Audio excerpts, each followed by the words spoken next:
State Champs Game Time Live is delivered by Hungry Howie's Pizza. And also presented by Lawrence Technological University, the Construction Association of Michigan, Legacy Partners Insurance, the Sam Bernstein Law Firm, and the Michigan High School Athletic Association. Well, good evening and welcome into another edition of Game Time Live, along with my broadcast partner, Grant Perry. My name is Sean Belegian. What a beautiful night for Friday Night Lights, and we are in Romeo tonight. We've got a dandy here tonight. Let's start with the visitors from Macomb, Dakota. We saw them just a couple weeks ago, and they've got some star power. They do, and it's going to be specialized, by Elijah Goings, number one. He's their playmaker. He's only a junior, plays both ways for this team. He's an explosive playmaker in the pass game. He also gets some handoffs, and he's also a game wrecker on defense. Watch out for number one. And in regards to the home team, it took them some time to get going. They lost their first couple of games. They've won their last three. They are getting right at the right time. Yeah, if there's one constant with Romeo, it's when Sammy Nepa, their quarterback, senior, is in the game fully healthy. When he is fully healthy, they haven't lost. But those first two early games, they lost. He wasn't fully available. So we'll see today how he's feeling. Well, we've got a dandy for you tonight. Just a beautiful night in early October. Where else would you rather be? We have it for you live right here on the State Champs Network and Local 4 Plus.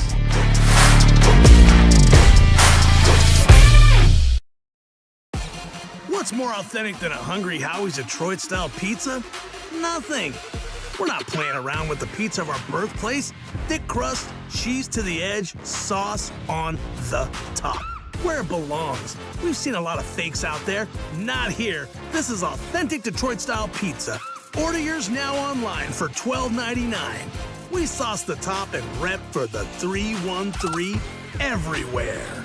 We do bold. Hungry Howie's. This is Detroit Lions coach Dan Campbell, and this is attorney Mark Bernstein. Both of these men are respected, but only one of them can get you money after an accident. That's the Bernstein advantage. 1-800-CALL-SAM. From our very first breath, curiosity is why we question everything through barrages of whys and how comes. It now needs the tools to will its vision into existence. Tools that will forever allow curiosity to obscure the line between technology and magic. Be curious. Make magic. Lawrence Technological University. I'm Dave Peabody with Legacy Partners Insurance. In Metro Detroit, we've seen it all. Ice storms in May, orange construction barrels year-round. Somehow, it always works out. Detroit doesn't just get through it, we get through it together. And at Legacy Partners, we've been with you for generations. Auto, home, business, life. We keep it simple. No unnecessary runaround, no robotic hold music. We're right here protecting what matters. Legacy Partners. Detroit strong, insurance smart. Every high school sporting event in the state of Michigan has one thing in common: officials. Every game, every meet, every match. Without officials, there'd be no touchdowns, no three-pointers, no face-offs. Without officials, there'd be no games. Officiating is a great way to give back to your community and stay involved with the sports you love. And officials are needed now more than ever, because without officials, it's just practice. I'm working right now, and so is Sam Bernstein Law. They're open right now. You know why? Because they work as hard as me to win. Don't wait until tomorrow to get the help you need today. Open 24/7. That's the Bernstein advantage. Open right now. Call Sam. If playing college sports is your dream, don't wait for a college coach to find you. Recruit yourself. At Lawrence Tech, we're looking for student athletes. LTU competes in the NAIA with 24 varsity sports and athletic scholarships. Explore new degree programs like sport management, where sports meets cutting-edge education. Visit LTURecruitYourself.com and just fill out the questionnaire. It's that easy. Lawrence Technological University. Be curious. Make magic.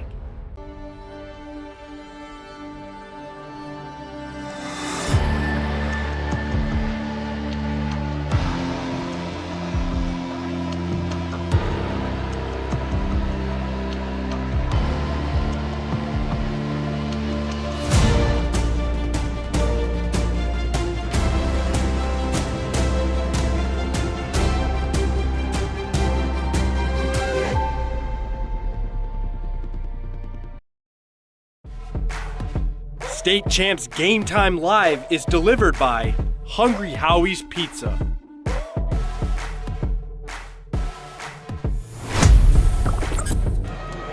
And welcome into Game Time Live. I'm going to tell you what, folks, this place is electric. They love their Bulldogs out here in Romeo. Welcome in to Romeo. And before we get things started, let's pause for our national anthem.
The electricity is in the air out here in Romeo as the 5-0 Macomb, Dakota Cougars take on the hometown team, the Romeo Bulldogs, entering this game at 3-2. But Grant Perry, as we said, winners of 3 straight. Yeah, and this is going to be a great one. This is a conference matchup. Both of these teams are familiar with each other, haven't played each other yet, but they know each other. They played last year, and Romeo's looking to get a little bit of a head start here.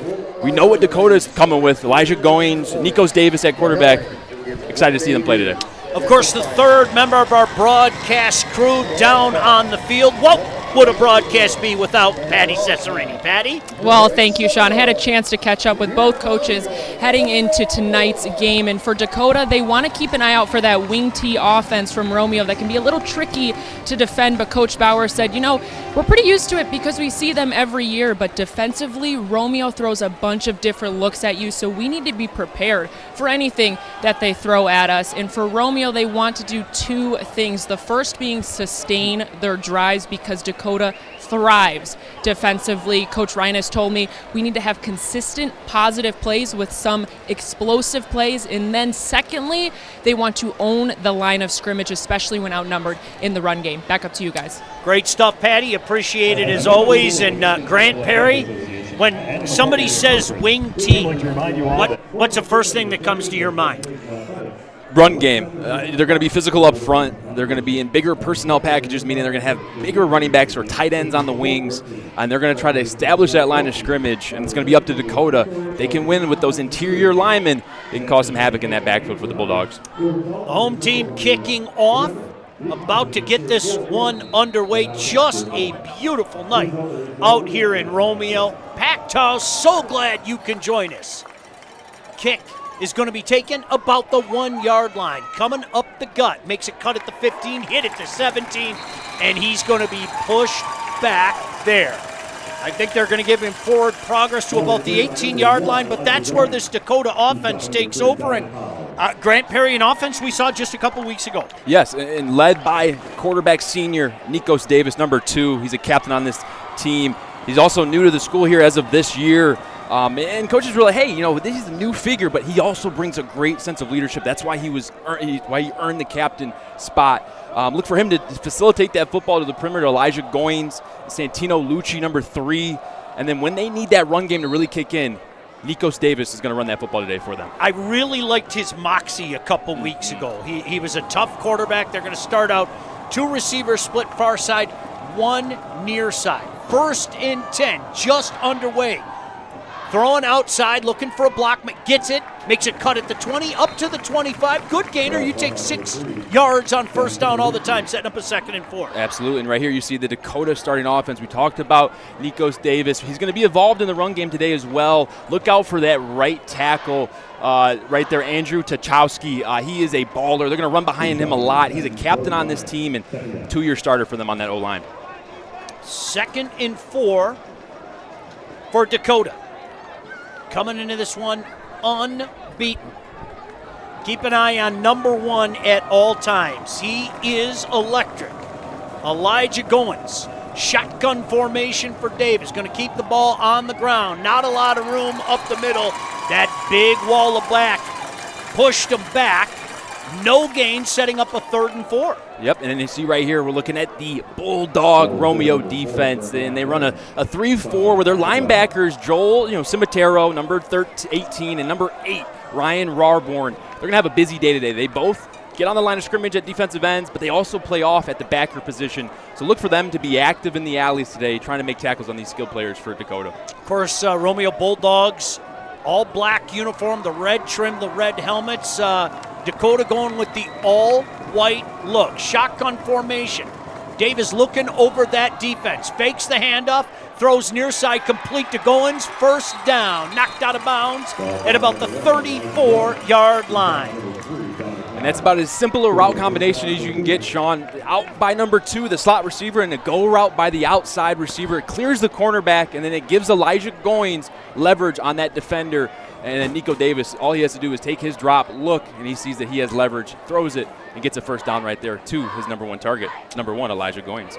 Just shy of the 35-yard line.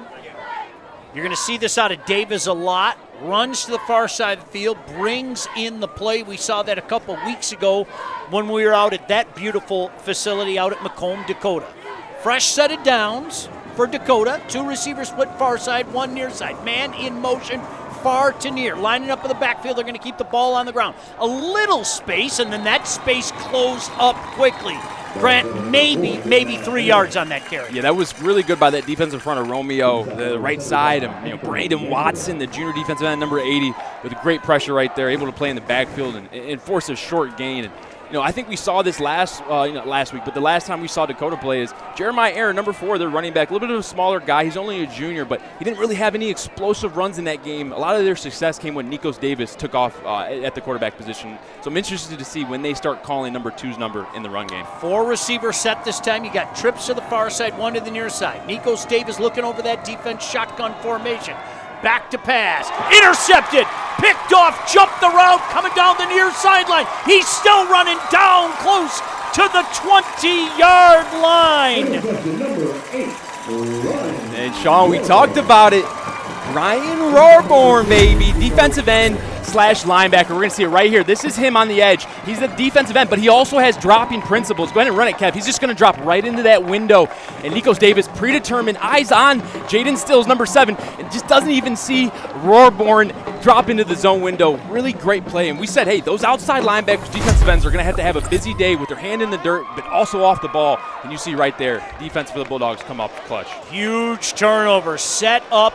Great field position to start this drive. 1st and 10 for the Bulldogs at Dakota's 18-yard line. Shotgun formation.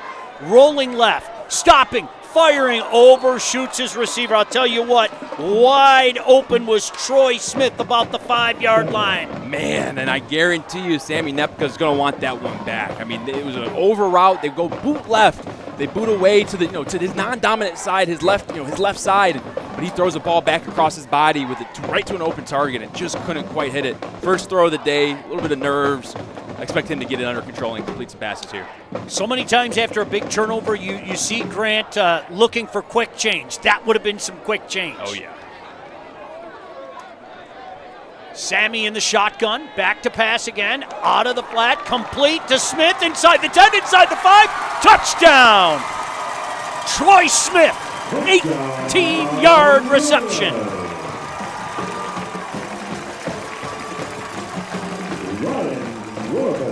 Talk about getting matchup, Sean. This is a matchup on a linebacker. They get their skill player, Troy Smith, talking with Coach this week. Coach said, he said, hey, number 6, he plays running back for us, but he's also this hybrid receiver. Could even play H-back tight end if he wanted to. But right there, they do a great job of designing him into the flat, getting him matched up on Aiden Bashaw, the linebacker. And when you get speed on the linebacker, you'll take that all day. Point after. Snap is down. The kick is up, and the kick is good. So 2 plays, 18 yards. Nepa to Smith. And Romeo takes the early 7-0 lead. And right here, Troy Smith, he's going to leak into the flat, and then his guy is coming from right over here. And it's just speed all day from the backside. Number 10, Aiden Bashaw is not going to be able to catch him because you're getting your fast hybrid skill player into open space. Coach said he has a unique skill set, and he shows it right there. Number 6, Troy Smith, the junior, with the touchdown. Well, you talked about it. This has been a different team with Sammy Nepa in the line. It has. And talking with Coach, Coach Reines, the head coach here for Romeo, he said that, hey, we've played 5 games. And in the games that we've won, the constant is that Sammy Nepa plays the full game. When he's good to go, we roll. But when he's injured and not quite available, that's when our offense kind of stutters and it slows our defense down. Right now, they're hitting on all cylinders. Sammy Nepa playing good ball. Romeo Bulldogs in this one early. Let's see how Dakota responds. This will be their second possession. In case you're joining us, an interception taken to the 18-yard line, and it just took the hometown team 2 plays to get in the end zone. This ball's going to go well into the end zone, and Dakota's going to start with the touchback. Hey, by the way, Hungry Howie's Cajun Crust is a great partner of the State Champs Network's Mr. Football and Anvil Awards Cajun Crust. Hungry Howie's, famous for flavor. Order your pizza, might I suggest Cajun Crust, at hungryhowies.com. 9:22 to go. This already electric atmosphere, Grant, went up about 3 or 4 octaves. It did. They really got the crowd into it. And let's see what Dakota comes out with. Wouldn't expect here on this first couple plays, I'd expect Nico Davis here to run the football, especially just trying to get him some confidence back after that interception. Davis looking over the defense, single back, 2 receivers split far side. Rolling right, looking right, throwing right. I think that hit the turf. Yep. Yeah, they just try to get a little roll pass out to the right, and Santino Lucci, number 3, sitting there ready to go, and quarterback there, Nikos Davis, just a little one hop to Santino, couldn't quite get it there in full stride, and that one he just wants to step through it a little bit more, put it up a little bit higher, give his receiver an opportunity, and right there, that's 2 throws so far that haven't been the best. Interested to see their attack here from second down. Davis runs the play in again. 2 receivers outside, 1 inside. Davis has a running back on his right hip. Handed it off, trying to stretch it to the other side of the field. Great job of pursuit. Grant, I didn't catch the number on one of those big uns up front in black, but holding that to a very minimal gain of 1. Yes, I think that was Jaden Mancini, the middle linebacker, the junior, who had a great game last week per Coach Reines right there. Did a great job chasing down that sweep. That thing came from the backside of the formation. He chased it down all the way front side. That's what we call a great hustle play. So 3rd and 9 for Dakota. Clock running, 8:45 to go here first quarter. Romeo on top, 7-0. Let's see how they come out this time. 1 receiver split far side, trip receivers on the near side. Davis looking over that defense on a 3rd and 9. Romeo rushes 4. They swing it out of the backfield, complete, but brought down almost immediately. Jeremiah Aaron didn't have a chance as this defense is playing all kinds of fired up. Yeah, they are. And right now, the position group that is playing their lights out, their hearts out, is those outside linebackers right there. Number 18, Joel Cimitero, in on that tackle. Really good job. We saw a drive ago, the outside linebacker of the other side, Ryan Rarborn, get an interception. This time, Cimitero says, hey, I can get a tackle. This should be good field position for the Bulldogs to start their second drive. They scored on their first drive, short field, 18 yards. Nice punt here, though. Going all the way far side of the field and takes a huge Dakota bounce. How about this, Grant? Inside the 10-yard line. So much for that field position. A punter can change it with one boot, and that's exactly what happened. That is, and when you got a punter that can flip the field, a lot of people underestimate the value of flipping a field. Not only does it get your offense out of that area of scary zone, but it helps your defense build a little bit of momentum, a little bit of extra energy. Great job by the punter. Hey, when looking for the tools that will turn your curiosity to magic, look no further than Lawrence Technological University. Go to ltu.edu for more information. Lawrence Technological University. Be curious, make magic. So here comes this Romeo offense again.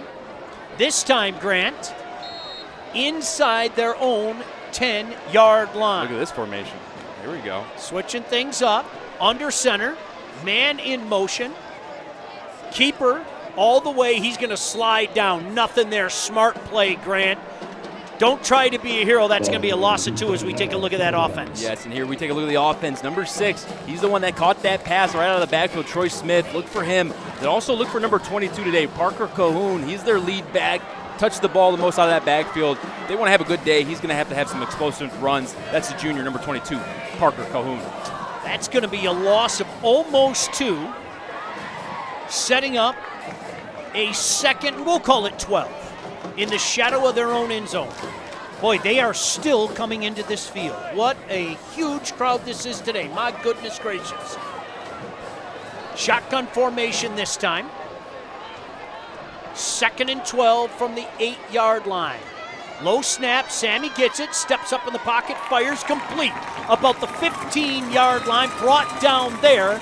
But Grant, a manageable 3rd, and we'll call it 2.5 scenario. Really good job, and right here you see the defense, and we talked about a couple of these guys, a couple of guys to watch out for. A.J. Arini, defensive end, he gets in that backfield. Same with Evan Wolf, number 88. These guys know how to attack the quarterback, but right there, really good job by the quarterback himself, Sammy Nepa, of just stepping into the pocket, realizing, hey, we got a mesh concept. There's going to be a sitter. There's a zone window. He found him and made this a very manageable short 3rd down. Sammy Nepa runs in the play. Of course, he wears the number 2.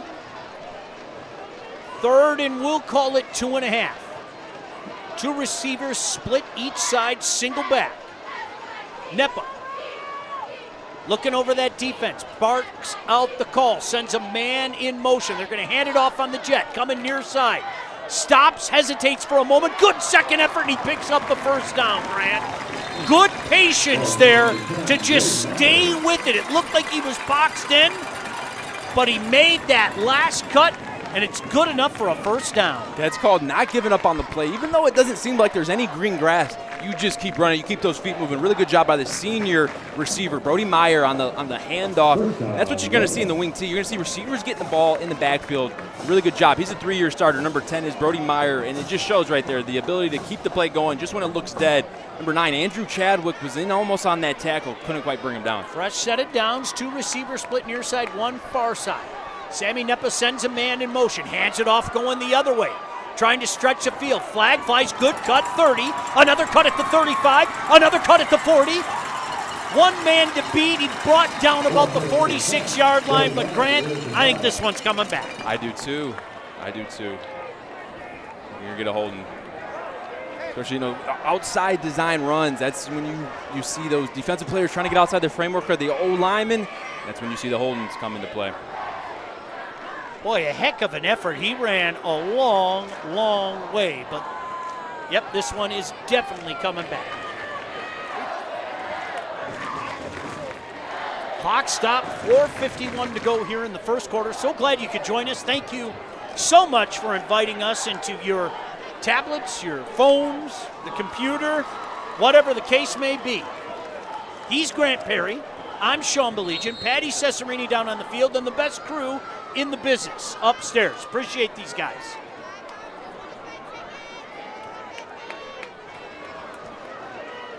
So 1st and 15 for the Bulldogs with a 7-0 lead. Nepa looking over that defense, has a man in motion far side to near. Sends another man in motion. Inside handoff this time. A little space up the middle. Up all the way to the 26-yard line. That's a great 1st down run right there, Sean. And you're going to see a lot of motions, a lot of shift out of this Bulldog offense. They want to try to mess with the responsibilities and the keys of these defenders, especially these linebackers.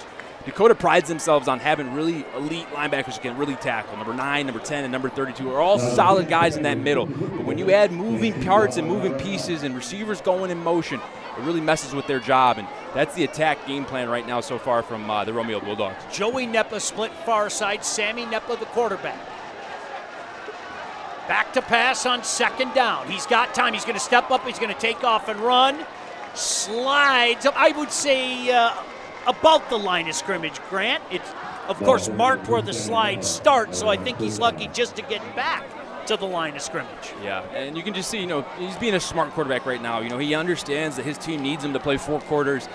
There's been 2 games where he hasn't played, to the full game. Game 1, he left in quarter 2. He didn't play in game 2, week 2 of their season. So you can just tell Sammy Nepka is being smart about his body, not taking unnecessary contact, and I think that's why you're seeing him slide right at the line on a lot of these quarterback scrambles. Third down for the Bulldogs. Third, and we'll call it 8. Movement. And, of course, now you got the pointing game going on. They jump. No, they move. They jump. No, they move. We'll let the officials sort it out, Grant. I think Romeo knows it might be on them as they're matriculating their way backwards. We'll wait for the official call. 7-0. Bulldogs on top. False start. It is indeed against the offense, so that'll move them back. Grant, we'll call it a 3rd and 13 for the Bulldogs. Yeah, in this drive, they just haven't been able to help themselves. That punt really pinned them back in their own territory. Great job by the Dakota special teams. And then this drive for the Romeo Bulldogs, that first drive was really smooth and really fast, and they scored quickly. This time, it's 2 steps forward, 3 steps back. Let's see if they can find some rhythm here on this 3rd down long. 2 receivers already split near side. They broke huddle as they move the ball back. Let's see what the Bulldogs decide to do here. 3:05 to go, first quarter. 7-0. Bulldogs on top. 3rd, and we'll call it 13 from the 21-yard line. Trip receivers near side, empty backfield. Design keeper, Sammy, makes a cut, takes a big hit at about the 30-yard line. A flag's going to fall in, but there's also a flag in the backfield as well. This might be that offsetting penalty type thing. I think you're right, Sean. And I think we see why Sammy Nepa has been sliding. Went there and slid a little late. And boy, did he get a good hit right to the chest, maybe even head area. And I think that's what that second flag was on. So you can see why Sammy Nepa is sliding.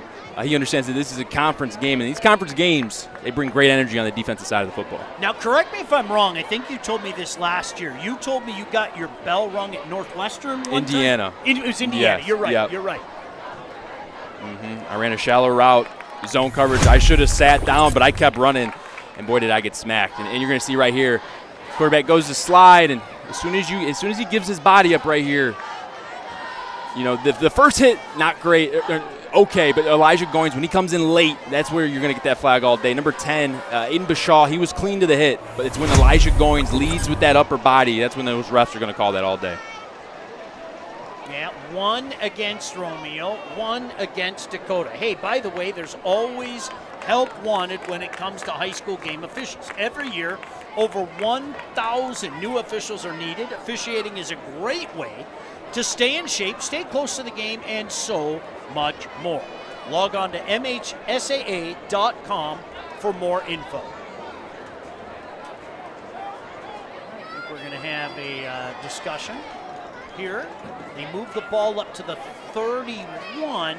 So, Grant, if my math is correct, and I'm not a math major, this should be about a 3rd and 2.5.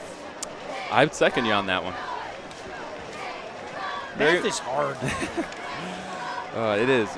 And this is very manageable for this Bulldog offense. Let's see what they just try to do a quarterback draw. Let's see if Sammy Nepka's involved in the run game here at all.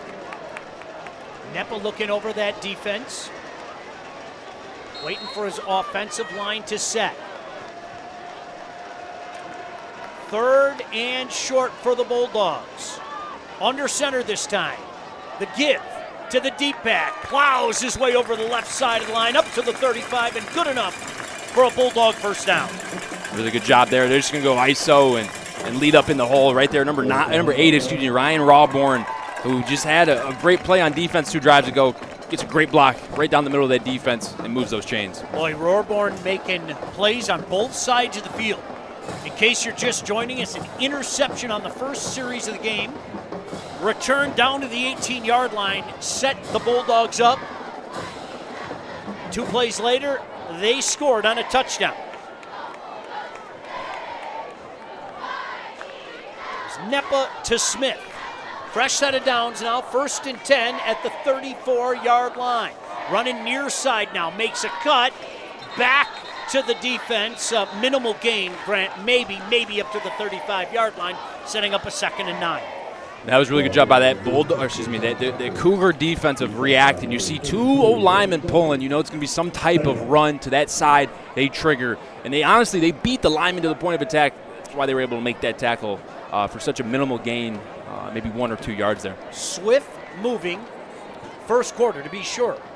Only $1:20 remaining in this one. 2nd and 9 for the Bulldogs at their own 36-yard line. Pressure from the outside. Nepa going to have to take off and run, and he's brought down all the way at the 30-yard line. Grant is 2. Count them, 2 hankies are thrown. Is there? Oh.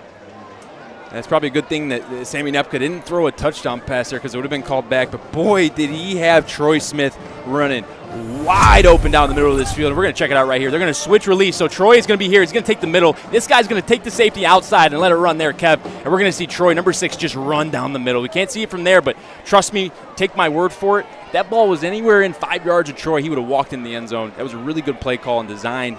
Poor execution on the blocking.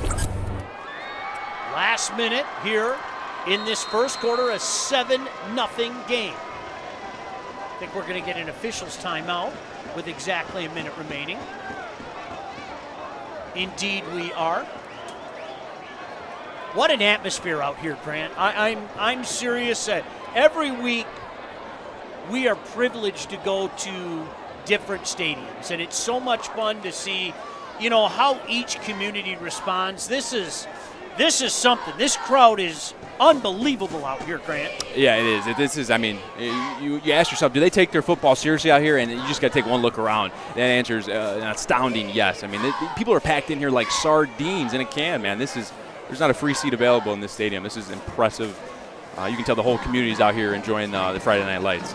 Yeah, you've got a lot of students not only on the home side, but you know what? They even took part of the visitor stands over there. Oh, did they really? Yeah, they got a whole country western vibe thing going on over there, Yeah, showing their school spirit. 7-0. 3rd down, 4th coming for the Bulldogs. 3rd and 12, by the way. Hey, did you know that Romeo's girls cross-country team is looking for their 3rd straight Division I state crown? The girls cross-country team is led by junior Annie Haprovsky. Good luck to the Lady Bulldogs this year at the Michigan International Speedway. Trip receivers near side, 1 far side. Sammy Nepa looking over that defense. 3rd and 12. Let's see if Dakota brings the pressure. 4 up on the line of scrimmage. They rush 4. Sammy with time fires over the middle, crossing route, but brought down immediately. A heck of a tackle there by Aiden Bradshaw, the senior linebacker. Yeah, that was a little 10-on-10 crime there. Really good job by Sammy Nepa, just getting the ball out, understanding, hey, sometimes when you throw that ball short of the yard to gain, but you hit the receiver in stride, he can sometimes get you some extra yards and get that first down. But he ran into number 10, Aiden Bashaw, right there for that Dakota defense. And once Bashaw, that middle linebacker, gets his hands on you, it's tough to get away from him. Yeah, my apologies. I said Bradshaw. I'm thinking Terry Bradshaw. Bashaw. My apologies for that. So have to punt this one away. Dakota with 2 men standing on their own 30. Kind of a rugby-style kick, rolling it out. Let's see if it gets a Romeo bounce. It does, but taken on the bounce at the 31-yard line. Ball is loose, recovered by Romeo. That's right in front of our broadcast vantage point, and the officials had the eye on it as well. Another critical turnover. Man, I can't imagine what Coach Greg Bauer for Dakota is saying right now. We just can't catch a break. Right here, you see Santino Lucci. That's called stealing the bacon. He probably should have got away with that one. He saved some yards, but at this point, you have to protect the ball. You see the ball security. It's out and wide, and it's always going to be a guy that's coming in trying to hit that ball that gets it out. And right there, when the punt team surrounds the returner, great things happen. You see everyone near the ball, and that's why Romeo comes up with it. That's 2 huge turnovers here for this Romeo Bulldog team. Should be the last play of this first quarter. Let's see if they go for some quick change again. They started one possession at the 18-yard line, and now after a turnover, Grant, this one at the 37-yard line. Look at all this field up here, Sean. I feel like they're going to use it. Oh, they're shifting. They're shifting indeed. Nepa with a running back on his right hip. Back to pass on first down. Goes up top. Great catch near side, but out of bounds. Oh, the ball came loose anyway. Boy, he went up. I didn't think there was a snowball's chance in Hades he was going to get that. My goodness gracious. An exciting first quarter, though. Let's see what the second quarter holds. So glad you could join us here on the State Champs Network and Local 4+. What's more authentic than a Hungry Howie's Detroit-style pizza? Nothing.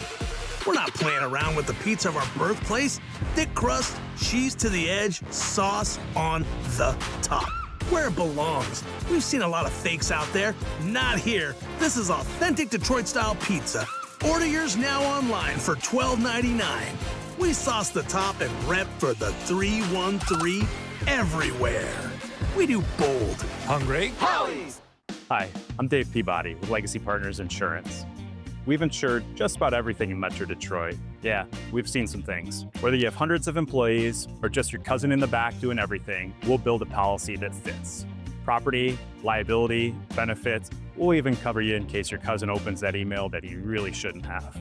We build insurance policies for real life. If you have equipment, employees, or just a really chaotic Tuesday, we've got the right coverage for you. Legacy Partners. Detroit businesses trust us. You can too. If playing college sports is your dream, don't wait for a college coach to find you.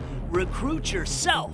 At Lawrence Tech, we're looking for student athletes. LTU competes in the NAIA with 24 varsity sports and athletic scholarships. Explore new degree programs like sport management, where sports meets cutting-edge education. Visit LTURecruitYourself.com and just fill out the questionnaire. It's that easy. Lawrence Technological University. Be curious. Make magic. Welcome back into State Champs Game Time Live, and this Romeo squad is filled with guys who are extremely flexible. One in particular, Joel Cemetero, the lone returning defensive starter. The coaching staff has asked a lot of him. He's played in 3 different positions so far this season, and Coach Ryan has told me when you have so few returning starters, it's not only about trying to get guys into positions that fit their skill sets, but also trying to balance it with the guys that are around them. So where they play Cemetero is really dependent on their opponent's strengths. Sean? Going to keep an eye on that to be sure. Thank you very much, Patty. Second quarter about to commence. 2nd and 10 for Romeo. At the Dakota 37-yard line. Coming near side now. Good job by that defense, Grant, not allowing a lane. That might be a loss of 1, setting up a 3rd down. Yeah, really good job there. Seeing the jet sweep come in and make sure you have contain. That's the main thing, and they did. They all rallied to the football with a great tackle. Boy, this would be a huge stop for Dakota to try to shift some of that momentum back their way.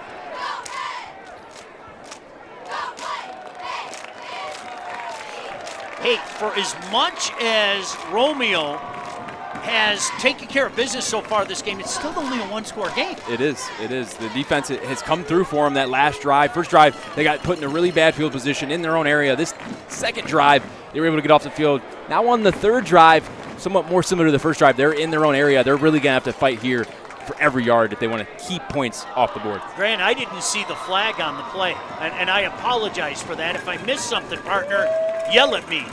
No, it's all good. I didn't see what happened either. I'm not going to lie to you. It was quick. And okay, it wasn't just me. No, you're good, partner. Fantastic.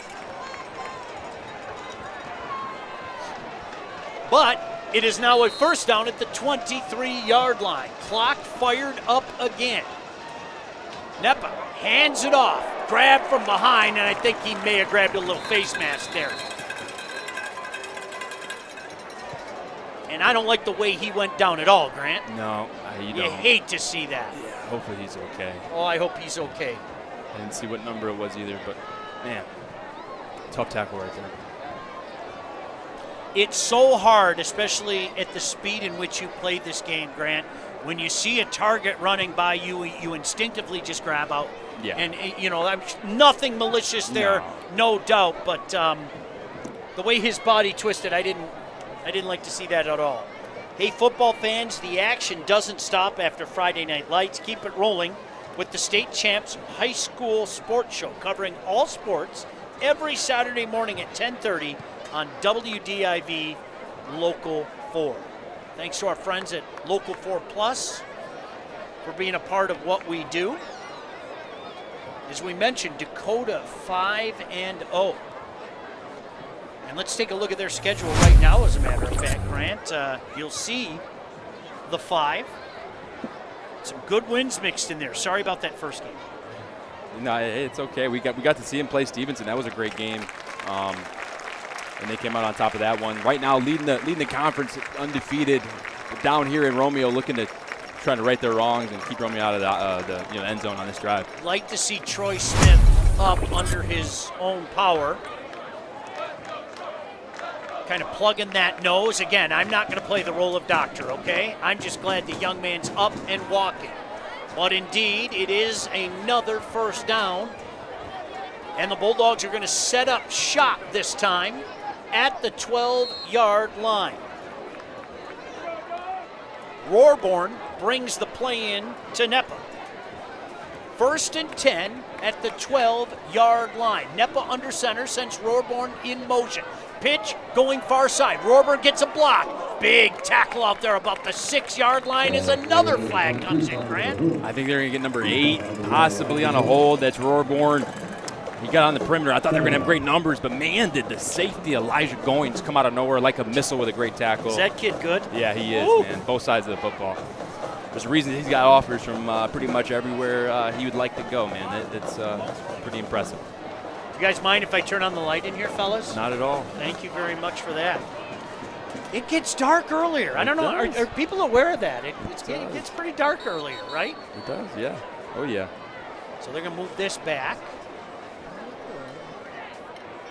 It was at the 12, so they're going to move this back all the way to the 22. So 1st and 20 at the 22-yard line.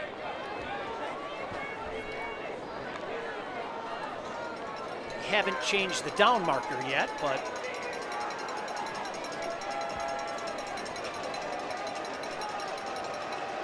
holding was a call against Romeo. Still first down. Absolutely it is. Grant, they can get a first down right about the 2-yard line. Take a look at Romeo's schedule as we pointed out.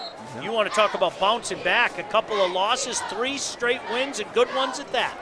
Yep. Sammy Nepa has been healthy. It's been a big factor. Nepa back to pass on this 1st and 20. Looks, fires, complete at the 6-yard line, brought down there. But Grant, a huge gainer.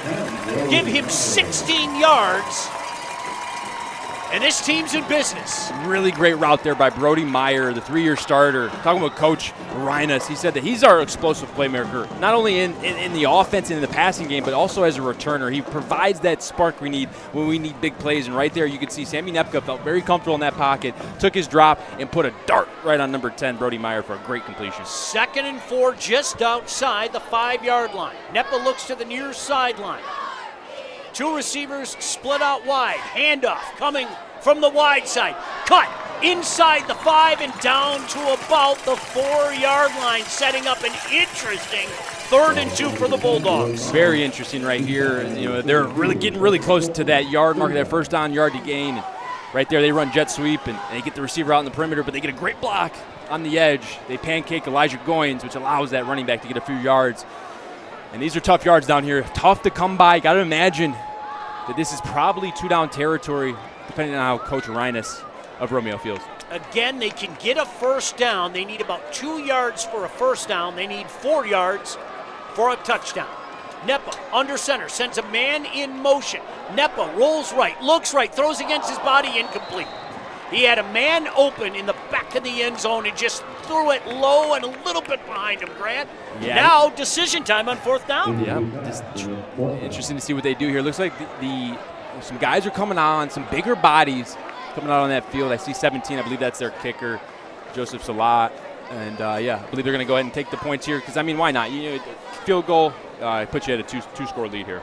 Let's see where they set this up. It should be about the 11-yard line, so about a 21-yard attempt for Salat. Romeo leads 7-0. Last MAC Red conference game we were at, 4 block kicks. Never know what could happen. 21-yard field goal attempt. Movement up front. That is going to be offside. So now, Grant, it just got even more intriguing.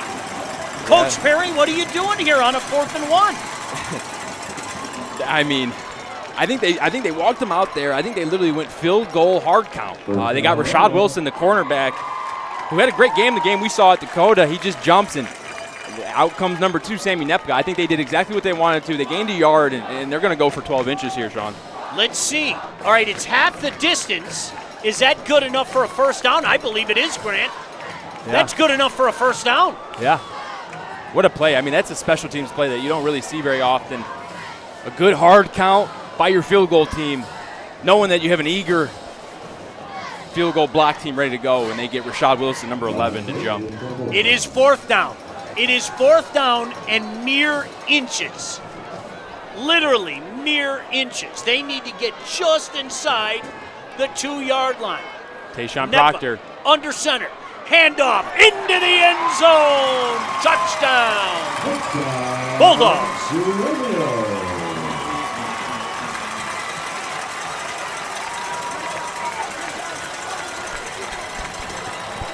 What a play call, and it's not too hard to guess what they were going to do. They needed a yard. Why not put our big defensive end in the game? Number 36, Tayshawn Proctor. That's who just got the handoff. He's their defensive end. He's only a junior, but he's got a huge ceiling. And they show exactly why his ability not only be a great defensive end, but he can show that he can run the football there for a hard yard. Really good touchdown by the Bulldogs. Extra point forthcoming. Snap is down. The kick is up. The kick is good. So Tayshawn Proctor. Tayshawn Proctor, A-gap right here, baby. These low linemen have to win, and that's going to be Michael Bela, Alex Schneider. It's all right here. Can you get a good push on this side of the line? We got a big guy coming, and they do just that right there. You see the defense trying to, but Tayshawn Proctor finds the open lane, gets across for pay dirt. So the Bulldogs hit pay dirt. A huge score there. And they extend their lead to 14-0. Why don't we throw it down on the field to Patty Cesarini? Patty? Thanks, Sean. Thought I'd give you guys a little injury update on Troy Smith. So the trainers can't tell me anything related to their injuries, but I can tell you what I observed. They plugged up his nose, seemed to have a couple of pieces of tape on what looked to be an eyebrow, but I did check in, and he is good to get back out on the football field. Back up to you guys. Love to hear that. Love to hear that. Dakota's got to find something, Grant. They do. This is a darn good team. You aren't 5-0. They're not a good team. And I expect them to respond. It'll be an interesting series, to say the least, with Nikos Davis and this Dakota offense, as that's going to be a touchback. Hey, by the way, the Construction Association of Michigan provides a vast array of resources, services, information, and training to our diverse membership in Michigan's construction industry. Go to buildwithcam.com for more info. 14-0. The hometown happy right now, Grant. Yeah, hometown advantage seems to be a consistent in this MAC Red, because when we were watching Dakota versus who did Dakota play 2 weeks ago? Sterling Heights Stevenson. Thank you, Sterling Heights Stevenson. They were at Dakota, and they got an early lead, and they used that crowd to their advantage. And right now, it's the flip side. Romeo's using that against Dakota. Let's see if Nico Davis can lead this team down on a drive here to try to level this out. Shotgun formation, handoff, nothing doing.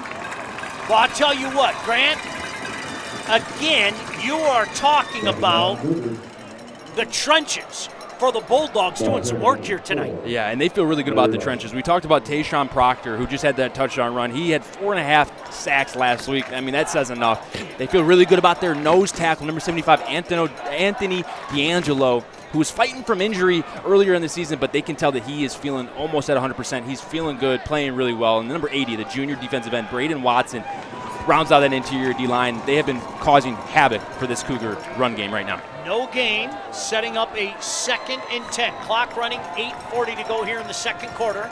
Bulldogs on top, 14-0. This is their go-to when they need a big play, but when they need to get things going, Santino Lucci is a very reliable target. Look for number 3 to get involved here. Out of the backfield, on cue, Mr. Perry, Santino Lucci with a big first down reception close to the 40-yard line. Santino Lucci, reliable receiver. We saw last time when Dakota played, Sterling had Stevenson, there was a play where Santino Lucci ran an out route on a 3rd and 1. He dropped it. Coach Bauer came back and ran the same exact formation. They got a great defensive look, and they ran the same play, and he caught it. That just goes to show you the trust that he has in these receivers in this offense. And right there, Santino Lucci had the fumble earlier, but they come right back to him. They trust these guys, and they know that when it gets down to the nitty-gritty, they can make plays. 1st and 10 at the 35-yard line. Throwing outside to Lucci again. Lucci makes one man miss. Minimal gain, though, up to about the 39-yard line. Give him 4, setting up a 2nd and 6. And we've been seeing, the inside run attack from this offense hasn't been quite hitting. So what do? They just start swinging that football out wide, essentially an extension of the run game. Quick screens, able to get the receivers the ball in a quick amount of time, but also takes a lot of decision-making off your quarterback. So you're going to see a lot of these quick hitters on the perimeter, especially if that interior D-line is holding the line of scrimmage for the Bulldogs. 2nd and 6 for the Cougars. 2 receiver split near side. Big hole up the middle. Very close to a first down. I think he's going to be a little bit short. Near side official is saying he got to the 45. Let's see. This should be a 3rd and very, very short, Grant. Are they okay? They're moving the sticks. It is a first down. Yeah, really good run there by Jeremiah Aaron, able to pierce through the D-line, get to the 2nd level, and then Tayshawn Proctor with great pursuit from the backside defensive end position, able to bring him down. Hey, a little back to basics here for the Cougars as they try to get their groove going here. Yeah, they got to find rhythm, just something to get the offense going. They don't need home runs right now, just 5, 6, 7 yards at a time, and then one of these playmakers will get them that explosive play they're looking for. Davis looking over that defense. He's got 2 receivers near side. Going to keep it on the ground again. Blown up, though. That's going to be a loss. The penetration again from this line is something fierce, Grant. Man, let's bring him up again. Tayshawn Proctor, and I'll show you him right here. He's going to be right here, and it's going to be a counter. So there's going to be new gaps on this side of the formation. But if you beat your guy inside and cross face, look what you can do. Look at Tayshawn able to get underneath those pullers. And then you can see the junior with the fierce power and ability just to chuck the running back Jeremiah Aaron to the ground. And right now, the story of the game here so far for this defense is these D linemen and these outside linebackers. We talked about Ryan Rawborn, who had the interception. Then Joel Cimitero had the tackle for loss that got them off the field. And then now this D line led by Tayshawn Proctor and Braden Watson, have been absolutely doing a great job here in the run game. I need to tell the crew we really desperately need a Grant Perry cam in this booth. Because when he starts to hip swivel, I just get out of the way, man. He's all fire. Okay, you preach, man. I'm not going to interrupt your sermon. That's it. See right there. Oh, yeah. That's what I'm talking about right there. He's Grant Perry. I'm Sean Belegian. See, there's the hip swivel. Yep. He turned the lights off with the hip swivel on cue. That's what my guy does up here. Oh, what a fun night out here in Romeo. So glad you could join us on the State Champs Network and, of course, Local 4+. And if you are looking for a way to keep up with multiple high school football games on a Friday night, I got something for you. How about live look-ins with touchdowns, big plays, all on one show every Friday night during the regular season at 7:30. Join Ryan Slocum and my boy, Rob Rubik-Rubes, on the State Champs YouTube page and Local 4+.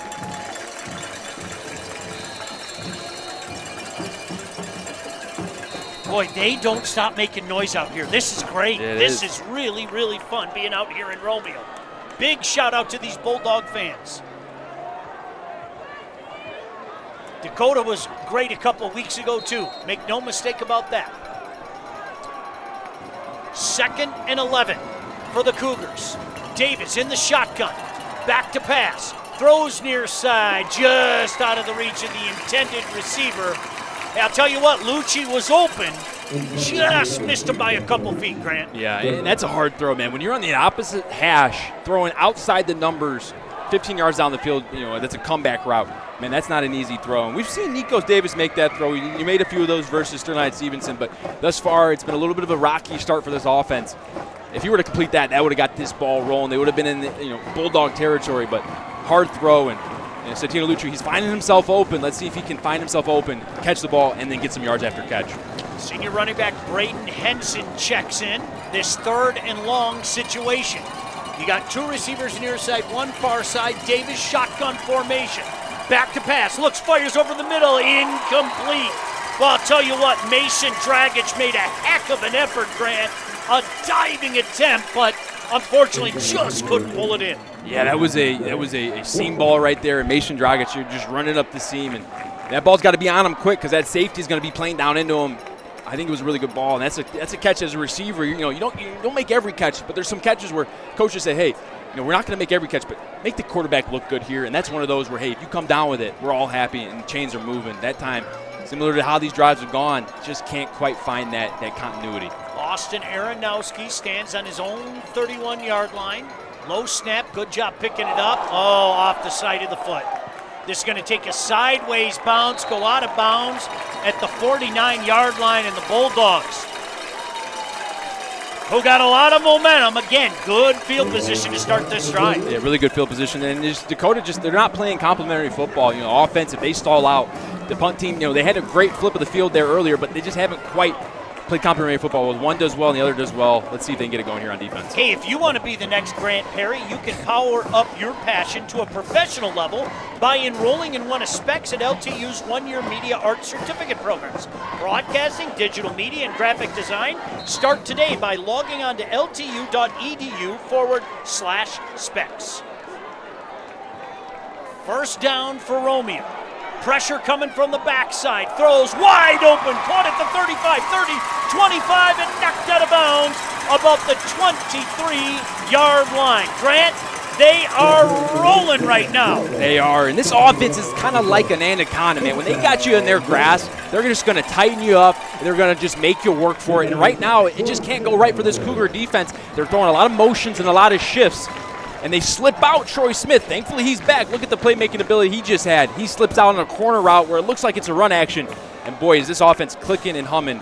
Sammy Nepka with a great throw and a great catch by number 6, Troy Smith. Folks, Grant just turned into an anaconda live in the studio. He started to slither and it scared me. First down for Romeo. Try the inside now. Inside the 20, down to about the 19-yard line. If you're a defense here, you gotta work and you bend and don't break here. 3 is better than 6, and 0 is better than anything else. If you can get a stop here, you can give your defense, your offense, your team a little bit of momentum here as this second quarter is winding down. But Romeo right now, they have their foot on the gas, looking to go up 3 scores. Should be about a 2nd and 5 here from the 19-yard line. Brody Meyer caught a pass out from the slot last drive there. Nepa shotgun formation, going to keep it on the ground. Good cut at the 20, trying the inside.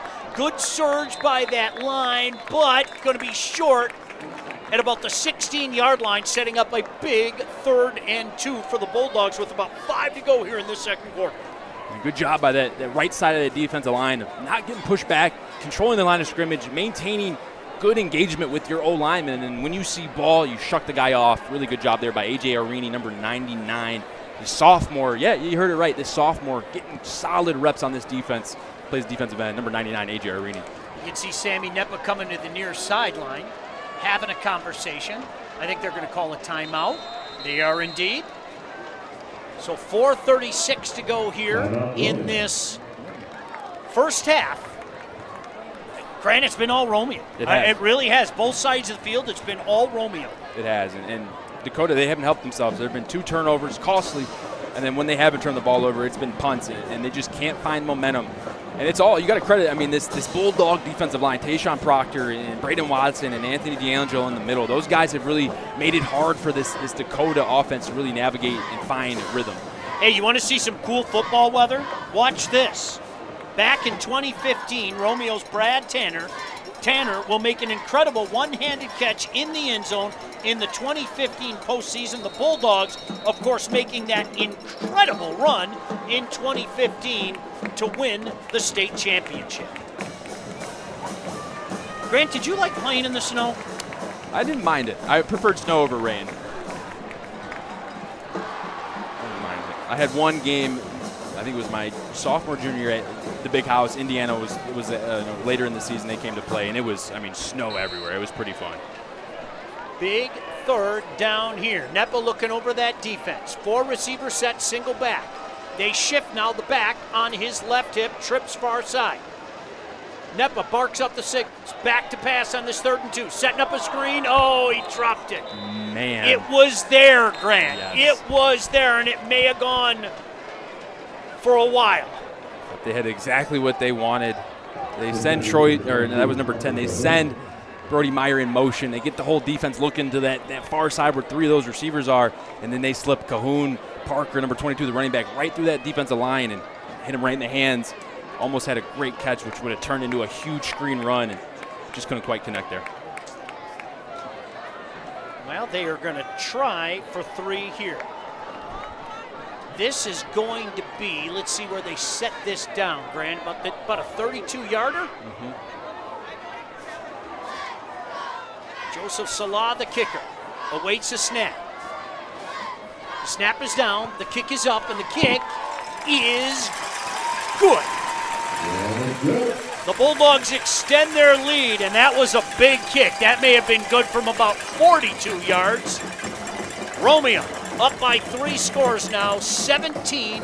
Yeah, Romeo looking strong right there, and even when their drives don't end how they want it to, but they're still in great field position. They still leave the opportunity for a field goal, and you can't say the same about the Cougars. When the Cougars have struggled, they're all the way in their own territory. They have no opportunity for points. They don't even have the opportunity to even discuss as a staff, hey, should we think about going for it? So look for them to try to put themselves in better position situationally to give them an opportunity to try to go for it here, because they're going to have to. Down 3 scores now with about 5 left till half. They got time, but not time to waste, Sean. Let's not forget, Romeo also gets the ball to start the second half. That doesn't help the Cougars. So, if the Cougars want to make a statement, the next 4:29 would be a huge one going into half. 17-0 Bulldogs. Another big kick. This one taken at about the goal line. Returnable. Starting near side, makes a cut at the 15. Hit right there. Great special teams coverage. Tackle made by Walkie. Yeah, really good tackle there. He plays that outside linebacker spot. Also making plays on special teams. And Rashad Wilson, number 11, just didn't have anywhere to go there. So, let's see what Nikos Davis and this Cougar offense can do. They got 4:21 on the clock. Sean, I'm surprised we haven't seen any Nikos Davis quarterback design run. When he started getting the ground game going, 2 weeks ago when we watched him versus Stevenson, they started finding success. Wouldn't be surprised here if they finally tap in. And I got a good inclination. When number 5's in the game, that's Braden Henson. There's a good opportunity that Nikos Davis is going to run this football. 2 receivers far side, 1 near side. Davis back to pass, swings it out. Gets a block, makes a cut, makes one man miss 20. 25, just past the 25. Good enough for a first down up to about the 27-yard line. Great catch there by the captain, number 8, Mason Dragic, 2-way starter, plays cornerback for this team. When you're down big, you got to get the chains moving. No better play than on first down to get a first down.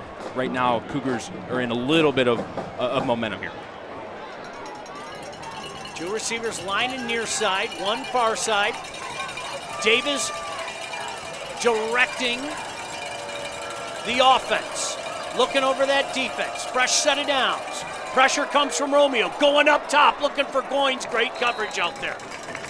Great coverage. The dangerous number 1, Elijah Goins. Didn't have a chance on that. Yeah, Zach Thomas, number 29, the senior cornerback for the Bulldogs there with great did a great job of just staying over top, understanding that Elijah Goins not only is a great ball player, but boy, does he have speed. Keep everything in front of you. Get your distance. It's 3:45 till halftime. No need to get beat over top. Really good job by number 29, Zach Thomas, staying over top of their star player, Elijah Goins. 2nd and 10 for the Cougars on their own 27-yard line. Davis is going to have trip receivers near side, one far side, the dangerous. Goins in motion. Back to pass. Pressure comes. Swing it out of the backfield. Caught at about the 25, but brought down immediately.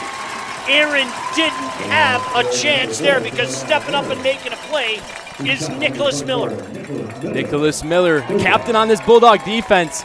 But a really good job by that defense and defensive coordinator of dialing up a pressure. They send 5, and Dakota Cougars only block 5. And we do have someone down. Yeah, Jeremiah Aaron came up gimpy and tried to hop his way across the field, and it wasn't going to happen. He got about halfway and fell to the turf, so let's hope that young man's okay. Timeout on the field with 3:19 to go. Don't forget, coming up at halftime, we will throw it down to Patty Cesarini. She'll have a conversation of interest and then throw it back to the studio. I promise you we'll have great content at halftime. No, really, I swear we will. If you get former NFL player Rob Rubik involved, I think that that's pretty much a guarantee, no doubt about that. Aaron's on his feet now. That's good to see. Mm-hmm. The junior running back, use him in a myriad of ways. Hobbling off on his own power. Good for him. Hope he's okay. Well, Sean, they might be forced now. I mean, this is a 3rd down and long, but moving forward, depending on how Jeremiah Aaron fares, they might be forced to use Nico Davis in the run game here. We haven't seen it quite yet. Obviously, it's not going to be a big part of their game plan as they're down 3 scores. But when the play breaks down, Nico Davis showed us 2 weeks ago that he can make something out of nothing. And right now, they need something from their captain, their leader, the quarterback, number 2, Nico Davis. This is a huge 3rd down, Grant. Trip receivers far side, one near side. Listen to the noise of this Bulldog crowd. Davis, shotgun formation. Bulldogs rush for the ball's tipped. Boy, are they bringing the pressure up front. Yeah, My goodness gracious. They are. And they only brought 4 there, so it's not technically a pressure, but they're bringing games. They're bringing twists. Watch these guys. D linemen are going to twist and stunt, and they're going to mess up the priorities for these O-linemen, and it's tough to pass it off. Look at the spin move up top, and then bottom side, that's Braden Watson coming in to make a play. Really good job. When you get in a quarterback's face like that, it is so hard to complete a pass, let alone a 3rd down and 10. Really good job by that Cougar defense there, or excuse me, Bulldog defense. So another punt here. And let's see what Romeo decides to do. It's still a heck of a lot of time. And 2 timeouts and another short punt, Grant. Boy, when it rains, it pours. And unfortunately, right now, it's coming down pretty heavy for the Cougars. It is. We talk about you got to win 2 out of 3 phases. And, man, Romeo is owning all 3 phases right now, which leads you to believe why they're up 17, man. Just nothing is working for this Cougar defense or offense or special teams right now. 3:01 to go. Great field position at the 45-yard line. Up 3 scores, Grant. Let's see what they decide to do here. I'm going to be intrigued myself. Sammy Nepa under center. Back to pass on 1st down. Throws, fires just out of the hands of his intended receiver, Troy Smith. Man, and that's a tough play to defend because they're running run action. They're pulling linemen. Their quarterback's booting where it looks like it's a jet. It looks like it might be a quarterback run, but then they slip out these receivers and running backs into the corners and the flats, and they've been doing a good job. We saw a big explosive play by Troy Smith earlier on that same exact play, and almost a copy and paste. Dakota wasn't anywhere near him. They didn't see him. They lost him in the backfield, and that's why this wing T is causing Dakota so many issues because they're looking for the run. They're trying to see where their guys are going in the run game, but then these play actions sneak up on the Cougars for big explosive plays. 2nd and 10 from the 45-yard line. Going to keep it on the ground this time.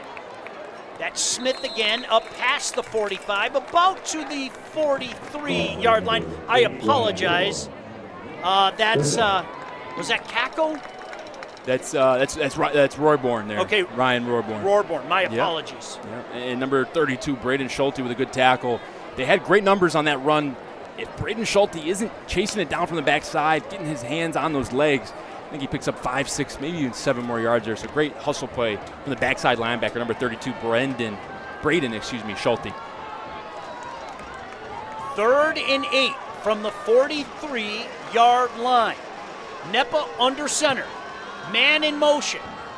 Inside handoff. A lot of space. First down and more inside the 30.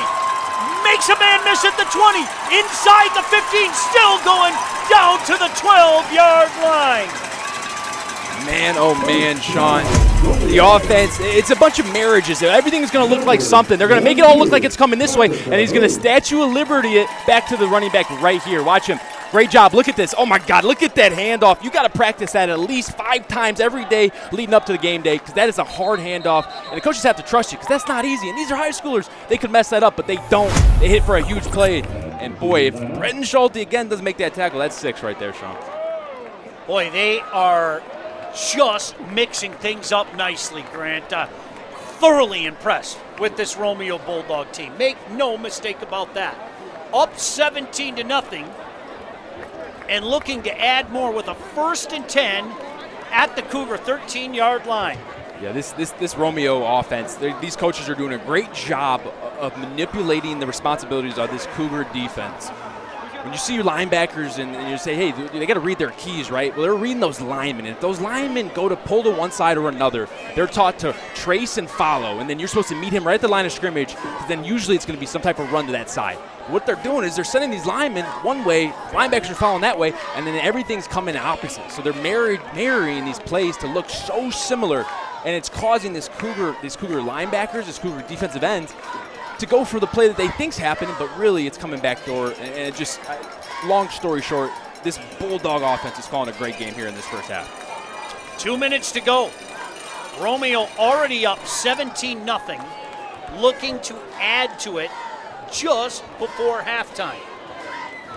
The train formation. We did this at Michigan. Coach Harbaugh called it the train formation. We had everyone in. And it's really tough for a defense. Defense is looking for where their guy's at, and then they all go and they snap the ball quick. Under center now. Nepa going to hand it off. Inside handoff, inside the 10, down to maybe the 8-yard line. Let's see, they're going to mark that at the 9, actually. But, Grant, again, you take 4 yards. On a first down, you take. Yeah, absolutely. And especially here, I mean, you want to score, but also you're in a position too where 2 minutes, under 2 minutes left. You don't want to give them the ball back. So yeah, you just run it for a yard, 2 yards. If you get 4, even better. Helps your second down. And right here, I mean, they've been having their way offensively. Wouldn't be surprised if they pick up another 4 on this second down. 2nd, and we'll call it 7. Nepa back to pass. Fires, incomplete. Good thing he threw that high, because Goins break on the ball, he might still be running the other way. Yeah, Goins, man. When he wants to go somewhere and he makes up his mind, he does it full speed, whether it's going to tackle a running back, going to drive a football. Right there, you see him almost get in that throwing lane and get his hands on it. Good thing Nepa, like you said, Sean, got a little bit of air on that for his intended target, Mitchell Milowski. But right there, Elijah Goins able to affect that throw, give this Cougar defense another life. 3rd and 7 from the 9-yard line. Romeo up 17-0 with 1:19 to go here in this first half. Nepa in the shotgun. Looks over that defense. Let's see what they dial up here. Nepa back to pass. Completes it. But good tackle there, at least holding on to the ankle and not letting him go and waiting for the reserves to come and finish him up, Grant. Yeah, really good job there by Aiden Bashaw there, returning starter on this defense, part of that core linebacking group. He's a senior, he's 6 foot, he's 200 pounds. He plays that linebacker position perfectly right there with a great tackle. Didn't necessarily bring him down, but he slowed him up enough for his help to come, forcing a 4th down. So another field goal attempt, I'm going to assume. You know what they say about assuming? Forget about that. I can tell you it's 4th down here. Hey, let's go back to 2015 as Romeo's Gia Milana was crowned Miss Volleyball. Gia led her team to a state title in 2014 and went on to play volleyball at Baylor University. Fun fact, Gia's mom was a standout playing softball and basketball at the University of Detroit.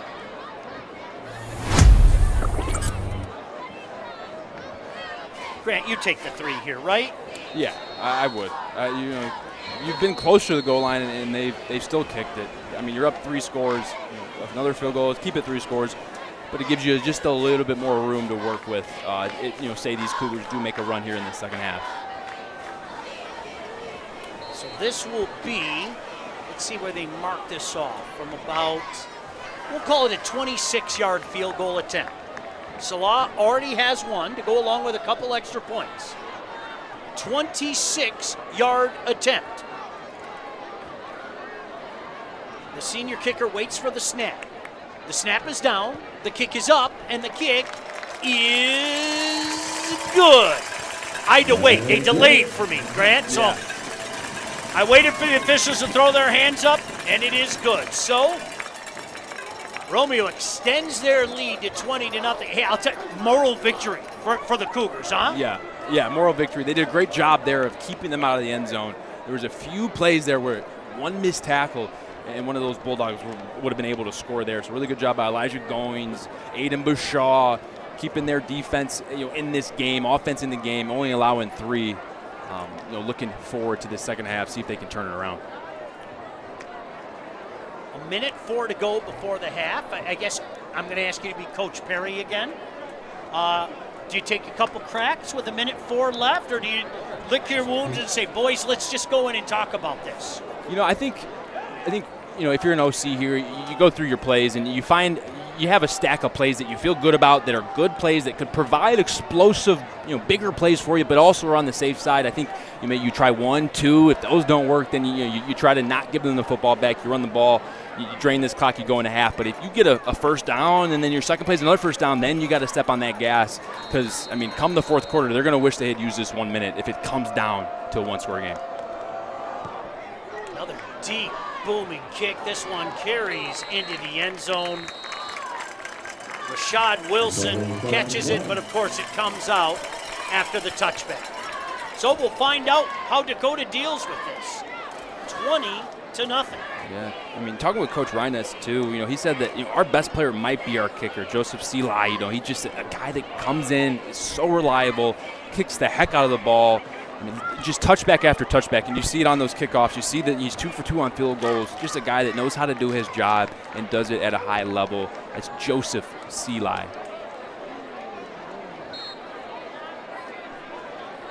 Empty backfield, going to swing it out. Caught by Lucci.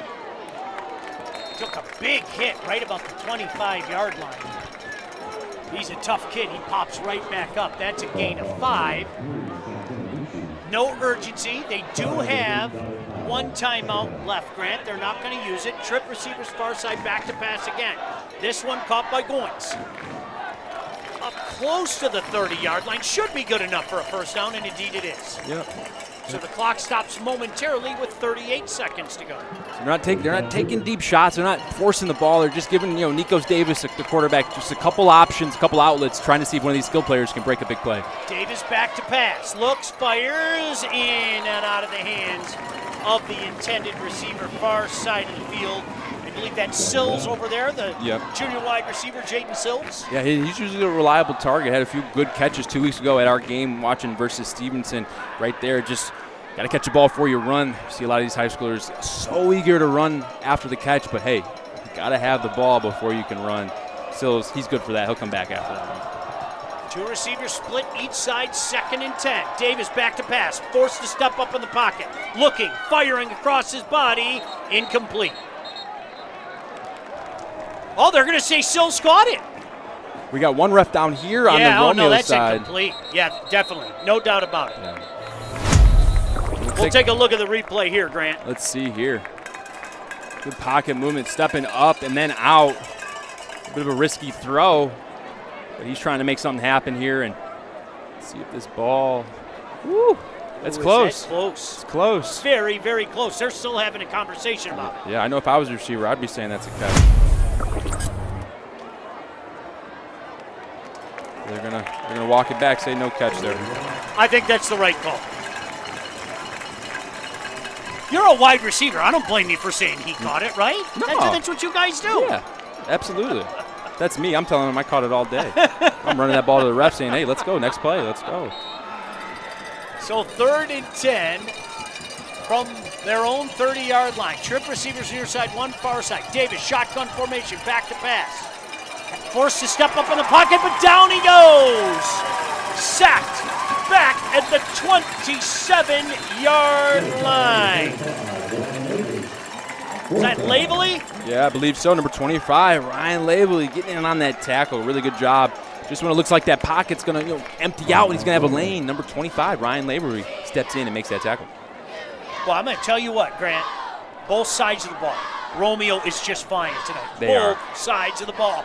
Feeding off this energy in this crowd. And, folks, let me tell you something. I don't know if you can hear it. You can feel it here. This crowd is all kinds of fired up. They are.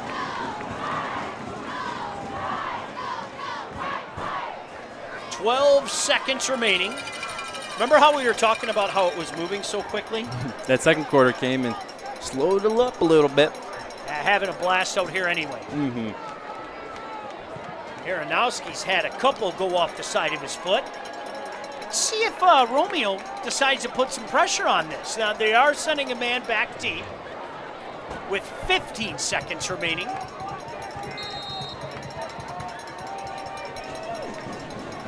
Aronofsky awaits the snap, the senior kicker.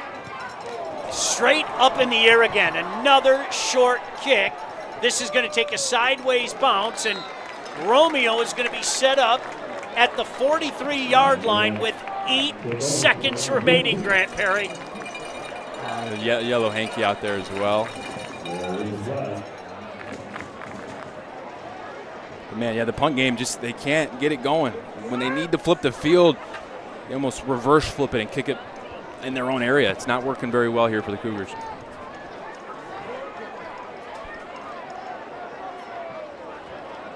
This one's going to go against Romeo, so it's going to move him back here, Grant. I think that might change the trajectory of things a little bit. Let's wait and see. Going to move him back to, for sure. Yeah, they're going to move them all the way back to the 45-yard line. That changes things dramatically. Some of their worst field position today. Yeah, right? They've been It's starting amazing. in Dakota territory. I think about 3 out of the 4 drives they had. It's the punt game for Dakota just hasn't been able to flip the field, but they also haven't put themselves in a position. Now, that situation there, different game, and you're going into half, few seconds left. But they also haven't put themselves in a position to be able to go for it either on 4th down, and they're going to need to here in the second half.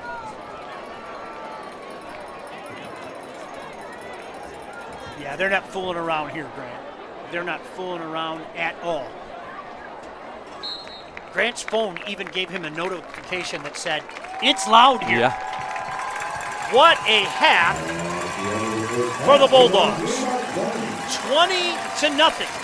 Your score here at halftime, and this hometown crowd is loving every single second of it. In just a moment, we'll throw it down on the field to Patty Cesarini. She'll have a conversation. You let me know when she's ready, fellas, and we will throw it down there. As a matter of fact, she's ready now. Patty, take her away. Coach, your team's been firing on all cylinders, but what have you seen from your defense and how it's helped fuel your offense in the first half? Obviously, getting some of those key turnovers, kind of putting a little bit of a stranglehold, and I think the energy of the crowd is our D-line's kind of getting after them up front, and they're flying around, so we just got to keep that going for the second half. Appreciate it. Thanks. Yep. Sean. Halftime here in Romeo. All Bulldogs in the first half. They're up 20-0. So glad you could join us wherever you may be here on the State Champs Network and Local 4+. 7-21.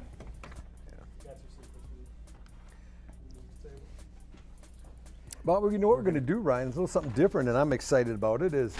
There's a lot of highlights, and we had to narrow it down a little bit because there's a lot of scoring on, but we're going to have a chance to put a little montage together of some replays in the first half. And We've had a ton of touchdowns, as we said, and we're going to take a look at some of them here. Yeah, we're going to start out at Dakota and Romeo, I think, we're going to start there. A lot of scoring. Sadly for Dakota, all the scoring's been done by Romeo, and the Bulldogs have been really putting it on the Cougars today. And you see right here, back into the flat, just too slow with the linebacker getting there. It leads to the first score, 7-0 lead. But Romeo's not done. Here's you're going to see the punt, and then you're going to see what happens here. Picked up by Dakota, and he fumbles the ball, not a muff, gets out of his hand, which now gives Romeo another short field. They take full advantage of it. They're ready to kick a field goal. They go hard count, great coaching, Kurt Reynes, and they get an extra chance at it, and then they run it in to make it a 14-0 game. Ensuing field goal here, you see, makes it 20, makes it 17, and they hit another field to make it field goal right here. Just sets it up. Nice play, a little draw, sprint draw. Toledo Rockets run that a lot, puts them in field goal range. Late in the first half, they're able to get another field goal to make it a 20-0 halftime score. As you see right here, puts it through. So nice job by the Bulldogs in the first half. Really, really surprising to me, Ryan. Surprising to you. And another one we're going to look at now is Monroe and Jackson. This Jackson High. How about the Vikings? Speed? Yeah, just speed kills, man. Just gets to the edge, gets on the sidelines. Here, another little deception. They faked a little inside read, hand on the end around. Does a nice job stretching it out, put it into the end zone. Great cut as well to get into the end zone. And then once again, right-handed quarterback rolling left. Love it. It forces you to twist your hips. Gets it behind the secondary. And as I said, when you saw that, I don't know how you allow people to do that in there. Final highlights are going to be the Big Reds of Muskegon. They just got a lot of this. Every year, Shane Fairfield got a lot of kids that can run. Once they split the seam, ooh, you're in trouble. Yeah, and right here, the quarterback's going to keep it himself, turns it up the field, does a nice job, turned in the end zone. So the Big Reds are having their way a little bit with the Sailors of Mona Shores. And a lot of people are having their way with a lot of people. Yeah, a lot of points. A lot of points, really surprising. It's got to start sifting itself out a little bit, Ryan. We can't have these type of lopsided games because we know when you get to the playoffs, the games become tight.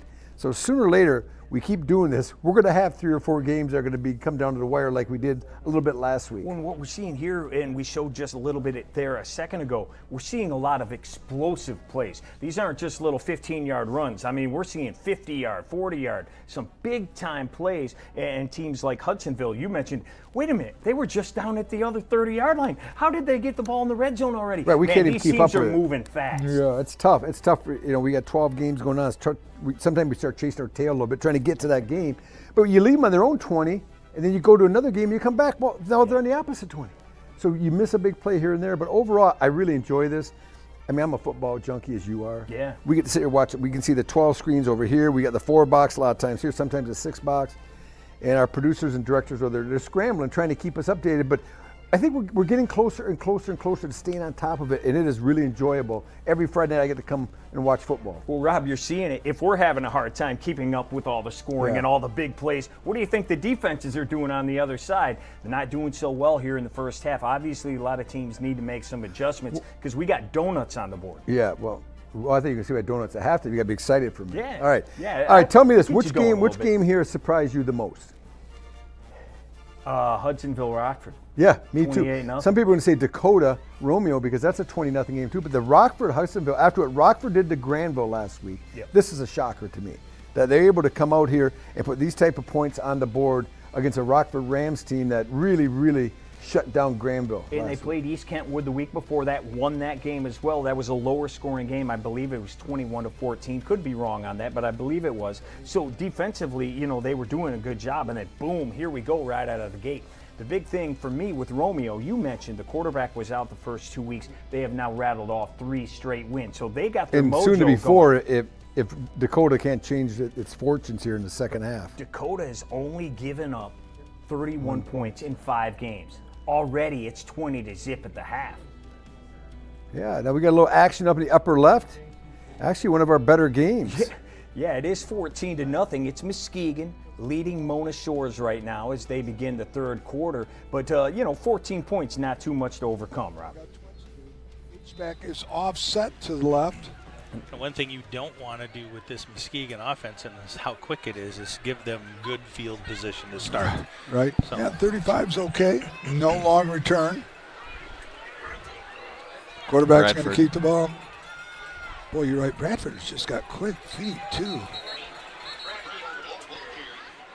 I mean, that's Muskegon's never been a team that hasn't had a lot of weapons, that's for sure. No, right, exactly. I'm going to counter that and just say last year because they were heavy pass with Young. And I think that, And that was an experiment. It was, and I think they admit that is an experiment they don't want to ever go back to. Yeah. Yep. Yeah, no, Muskegon Muskegon he's basically said it. Right. He being Coach Fairfield. Yep.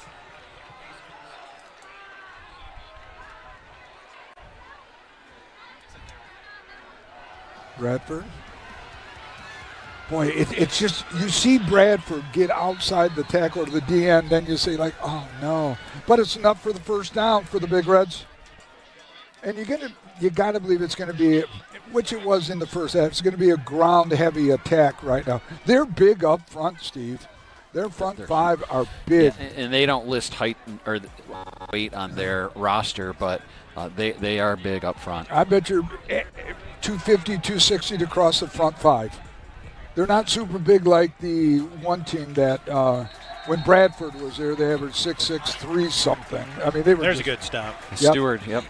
I think you're going to see what we saw the first half, and you're going to see him mix in that pass occasionally that throws Mona Shores off balance, and can they defend that when they take that shot? Montel Dockery is the offensive coordinator. He coached here at Shores for a few years. Yeah. He went to Adrian College and coached. So Doc is working at he's middle school athletic director, Montrell is. Is he? Yeah.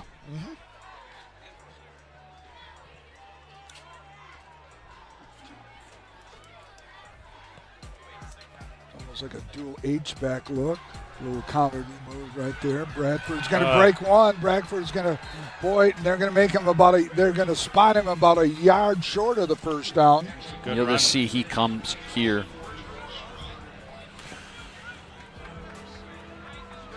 Boys, you got to wonder, I'm looking at George Duggins down there walking with George have made a difference on both sides of the ball, possibly with the Achilles injury. He's back possibly. to I'd say 100%. Right. Oh, exactly.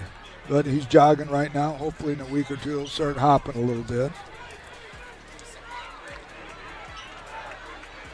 Another big third down if they can get a big stop here. 3rd and 1. H back in motion. We got a flag. False procedure against. Got to be against the Big Reds, I would think. They're marching back. Boy, I'm telling you, you've mentioned it several times, and you can't overstate how big the kitchen is. All right, Rob, second half's are beginning. Obviously, Muskegon and Mona Shores are already going. Howell and Heartland, the Battle M59, they're going as well. Our Mike Ivasil is there. Are we going to Michael? Yeah, I think we're going to check him out. We're back here at Heartland where we have just started the third quarter. There's 10 minutes left. Heartland has the ball. The story of the first half was the Howell Highlanders offensive line and running backs. Their offensive line was just opening up the holes, and we had Christian Farron with 50 yards, Bryce Kish with 54 yards, and Jack Gondik with 35 yards, including an exciting 26-yard run that capped off a 5-minute drive. Back to you guys in the studio. All right, Rob, that's always a good one. And it is here again today, according to Mike. So we appreciate him. We'll check back with him in a little bit. Anything you want to keep your eye on here in the second half as we're starting to kick those off here? Yeah, the drive in the upper right, Muskegon, they score here. Mona Shores is really up against it. As we talk about scoring. Boom. Howell. Yeah, and Howell just really turned the ball over by Heartland. They turn it defensively, they get a touchdown.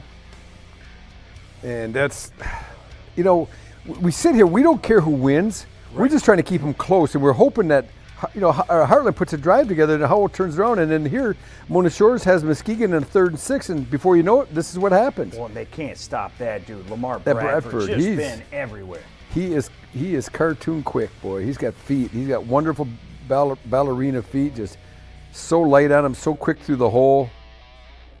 And shows a little bit of power as well. So yeah, Shane Fairfield is another fine team, the Big Reds of Muskegon. But it's so competitive on that side of the state with the Division II and Division III because there's so many really good teams. Yeah, and I believe that's his 3rd touchdown on the ground today. So that's a 20-0 lead over their crosstown rivals. Mona Shores. Kick is up. Looks like it is through.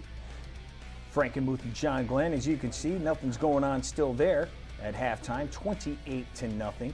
Both our two games, we started the second half, just went to 21-0. Yeah. 2 scores. Unbelievable. Howell over Heartland, 21-0 as well.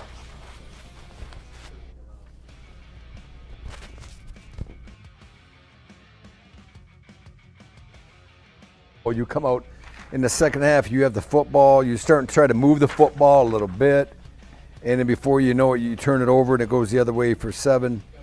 And now you see yourself digging a big hole. You're down 21-0.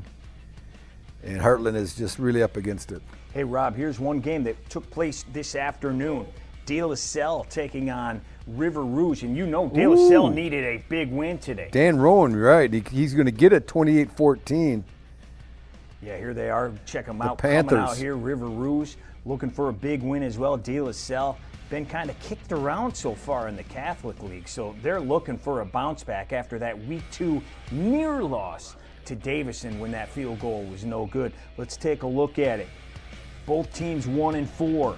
Need to win out to keep their playoff hopes alive. Sophomore quarterback Grayson Thurston to Jackson Tour. That's a 15-yard tutty. Pilots up 7-0 after 1. Second quarter. Here comes De La Salle. They're driving again. And we're going to have that Princeton commit. Anthony Batanti taking the direct snap. That's 6 yards. He finds the paint again. DLS now up 14. But River Rouge, 14's no big deal. We can come back from that. Next possession. They've got a quarterback under center, and he is a freshman.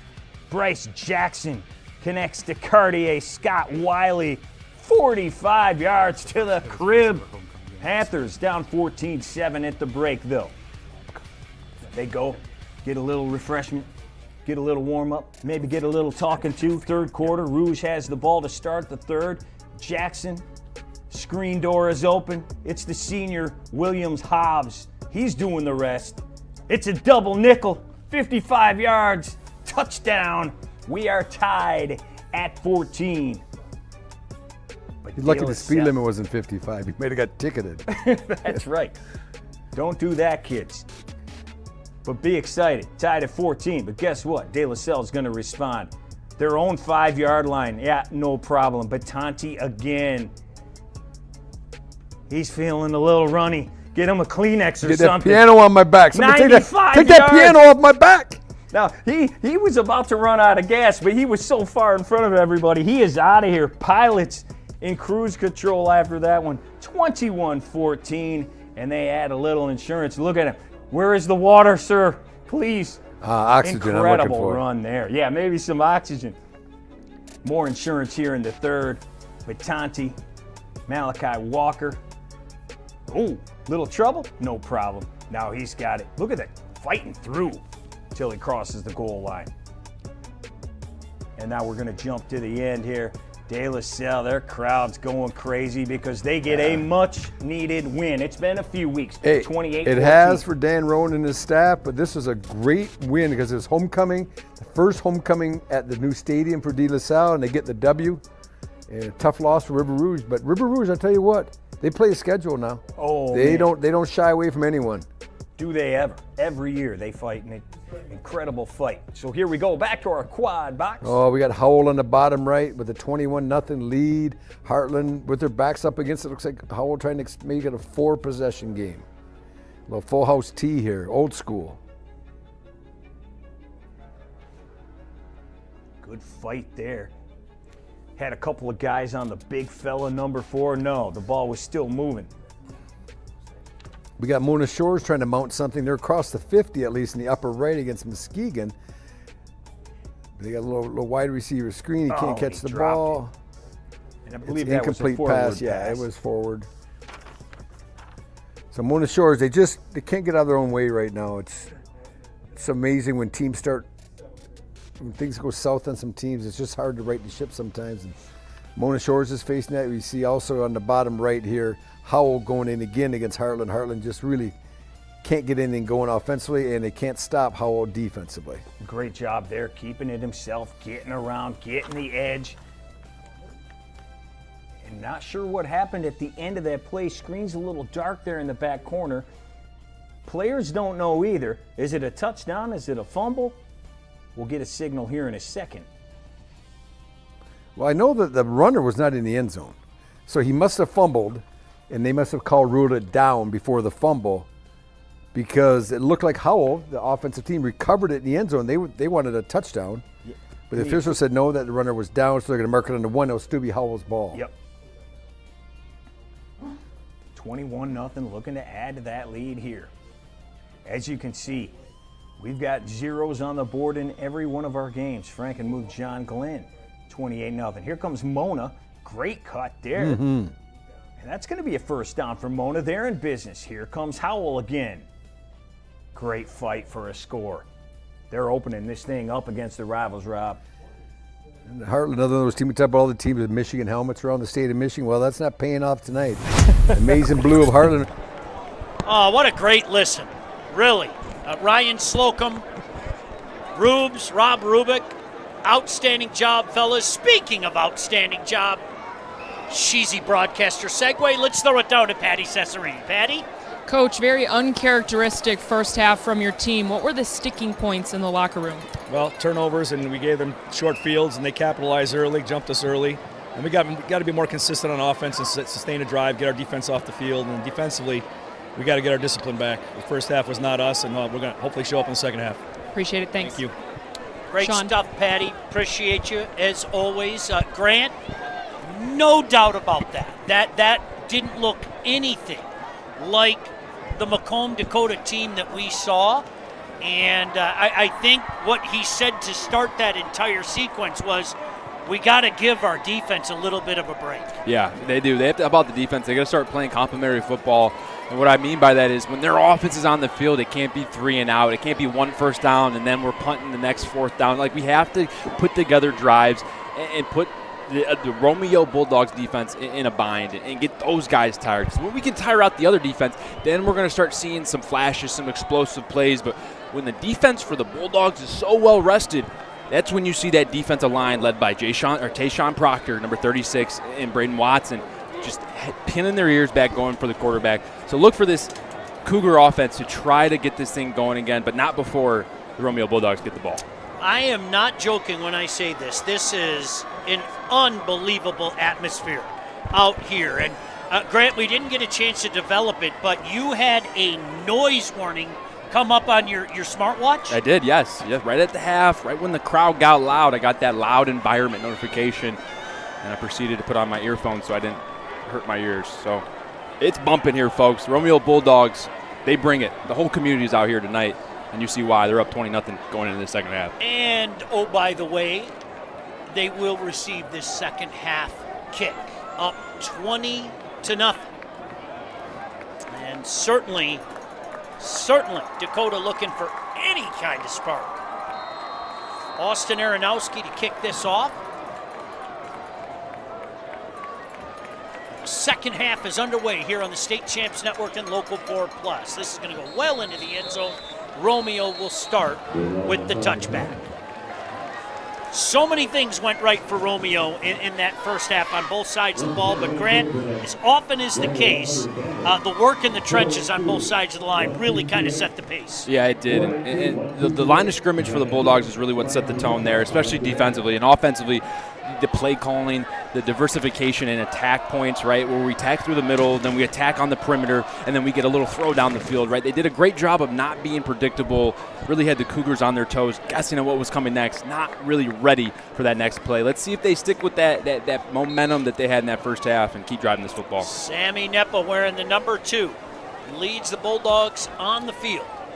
1st and 10 on their own 20-yard line, just underway. Going to hand it off. A little space out over the 20. Look out, broken tackle. 40, 50, 40. Makes a cut at the 35. Hit from behind and brought down at the 27-yard line. My goodness gracious, Grant Perry. Man, that was a great run. That was a counter run. They had 2 pullers at the point of attack.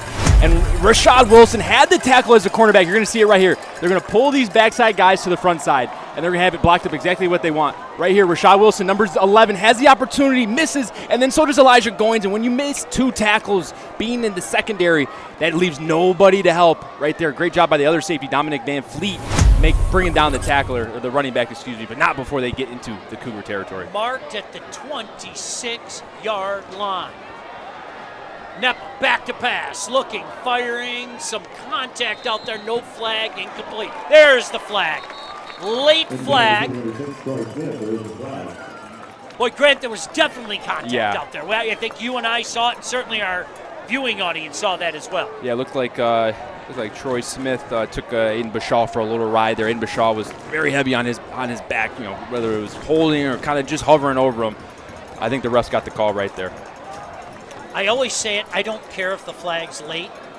Just get the call right. Yeah, that's all. Just get the call right. That's all we asked. Did the flag come in late? Sure it did, but I think that was the right call.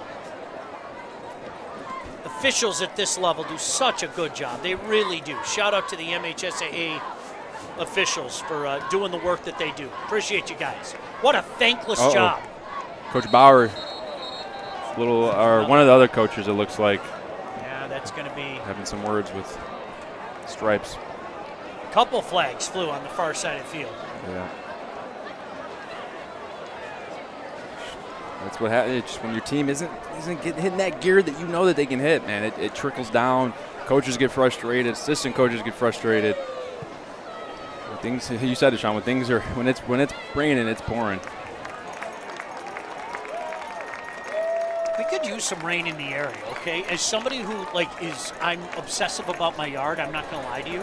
Could we mix in a little rainstorm, Grant? Just a little one. Yeah. Okay, cool. Yeah, absolutely. I'll talk to the people. Thank you. I know you know everybody. So, Grant, just like that, a mere 37 seconds into this second half, Romeo setting up shop with a 1st and goal from the 7-yard line. Nepa looking to the near sideline, awaiting the play call to come in. Single back. Sends a man in motion. Inside handoff. Makes a cut in the backfield, but brought down right at the line of scrimmage. Might even be a loss of a couple feet there. Good surge by the Cougar front four that time, Grant. Yeah, really good job by Emilio Lynch, number 50, the senior defensive tackle. Understanding, hey, I'm seeing the jet motion coming in my picture, but the front side run is still going there, so I got to stay to my gap. He does just that, and the captain, 50, Emilio Lynch there with a great tackle. That's going to be a loss, actually. They marked that back to the 8-yard line, so it is now a 2nd and goal from the 8-yard line. Romeo on top 20-0. Threatening again. Nepa shotgun formation. Keep it on the ground. Following some blockers. Makes a cut at the 5, but tripped up there. Falls forward inside the 5.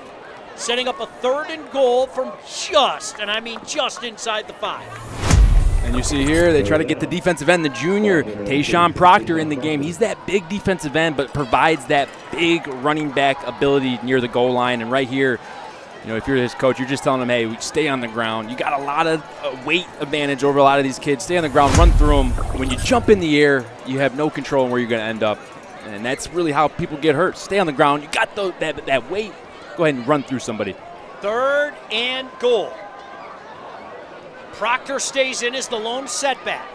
Watch Troy in the flat here. Nepa whispers something to him. Fake the handoff. Back to pass. Throwing outside.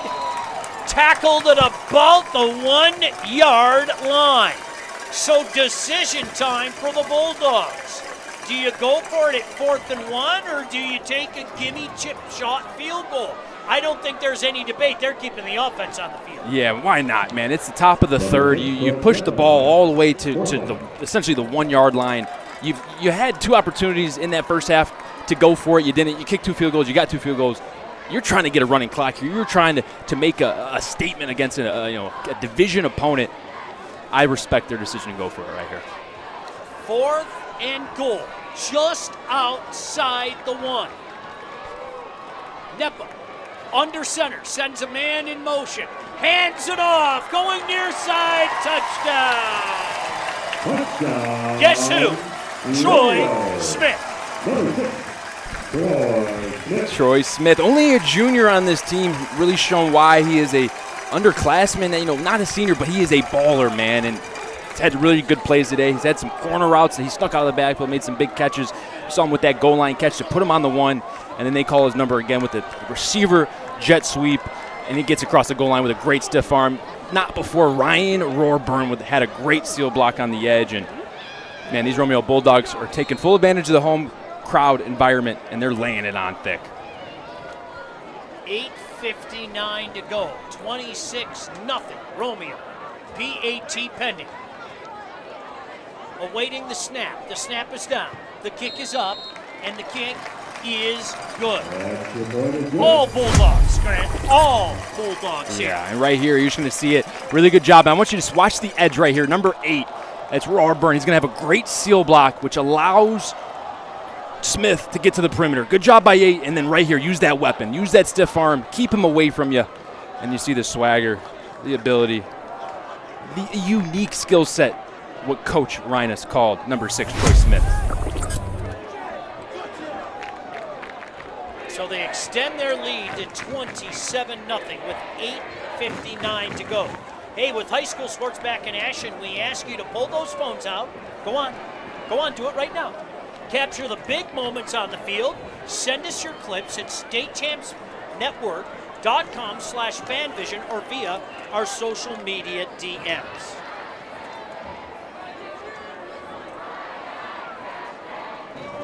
Wow, Grant. 27-0 Romeo. Man. And this is a darn good Macomb Dakota team. Make is. no mistake about that. 5-0. They came in here 5-0. Romeo came into this contest 3-2 and looking like they might be 4-2 after this one. Kick taken at about the 1 yard line. Look out, a bunch of space out there. One man to beat. 40, 30, he gone. Elijah Goins hit from behind but falls into the end zone for a touchdown. Man, oh man, what a response. What an answer. We do have a flag on the Cougar sideline. Looks like it might be a sideline warning. We'll see how that affects the play. But boy, oh boy, Elijah Goins, we know he's a baller. We know he can change the game. What a return by him. Boy, is that young man explosive. Yes, he is. I'm telling you, my partner wasn't lying to you in the pregame, folks. We saw it a couple of weeks ago, and just watch this. Yep, watch this return. Watch him hit the gas. Trust in the blocking, straight north and south. No dancing, one straight line, and once you get to the kicker, man, you just run right by him. Really good job here, and really good job by number 11, Rashad Wilson, of having discipline, not cracking back, just getting in front of him, affect them a little bit. You see a lot of high schoolers at this level. They'll try to blow them up, and that'll bring that play right back. Great job by Rashad Wilson. And most importantly, Elijah Goins, number 1. I want to give a shout out to Nicholas Miller, who never gave up on that play and nearly tackled him at the 1 yard line. That is awesome. That's the kind of stuff that doesn't show up on a stat sheet, and I hope every one of your coaches give you a helmet sticker for that. Snap down, the kick is up, and the kick is good. So with 8:44 to go here in the third quarter, Dakota gets a much-needed boost, Grant Perry. Much needed. And we're essentially just right back to the snap after half. We came into halftime 20-0, and now Romeo still maintains a 20-0 lead, or 27-7, but 20 points. So let's see what they're going to do here. They had a great drive, an explosive play by Parker Cahoon, number 22, broke 2 tackles. Look for them to get that ground game going again and just keep dribbling away the clock. Hey, at Lawrence Technological University, your vision of competing in scholarship-level college athletics can be your reality. LTU offers varsity sports for men and women while studying for a world-class undergraduate degree. Scholarships are available at LTURecruitYourself.com. Can I give a special shout-out to one of the members of our crew? Please do. Mike Foss was terrified because he knows what a diva I am. He was terrified to be the man in charge today. Mike Foss, you're doing a fantastic job. See, I'm not a bad guy. I got Grant next to me. If I start being a bad guy, Grant's going to give me a push and turn into an anaconda again, right? Okay, the entire crew. Kevin, shout out to you as well. You're always, but you know me. You're not worried about me. Poor Mike is going, oh, that Belizean guy, I don't know. I've heard things. This one going deep in the end zone, and another touchback. 8:44 to go. Romeo will start at their own 20-yard line, up 20 points. 1st and 10 for the Bulldogs. I want to see here if that kickoff return put a little fire into this defense of the Cougars, Macomb, Dakota. Let's see if anything's changed. See if they got any more pep in their step. That last drive on defense, man, they gave up some big plays, and it was quick. It was a quick hitter, one of the quickest hitters we've seen. So let's see if they can bend and not break on this drive here. 1st and 10. Nepa looking over that defense. 2 receivers split far side, 1 near side. Single back on the left hip. Got to keep it on the ground. A couple of jukes in the backfield. Works his way up to about the 23-yard line. Give him 3 yards, setting up a 2nd and 7.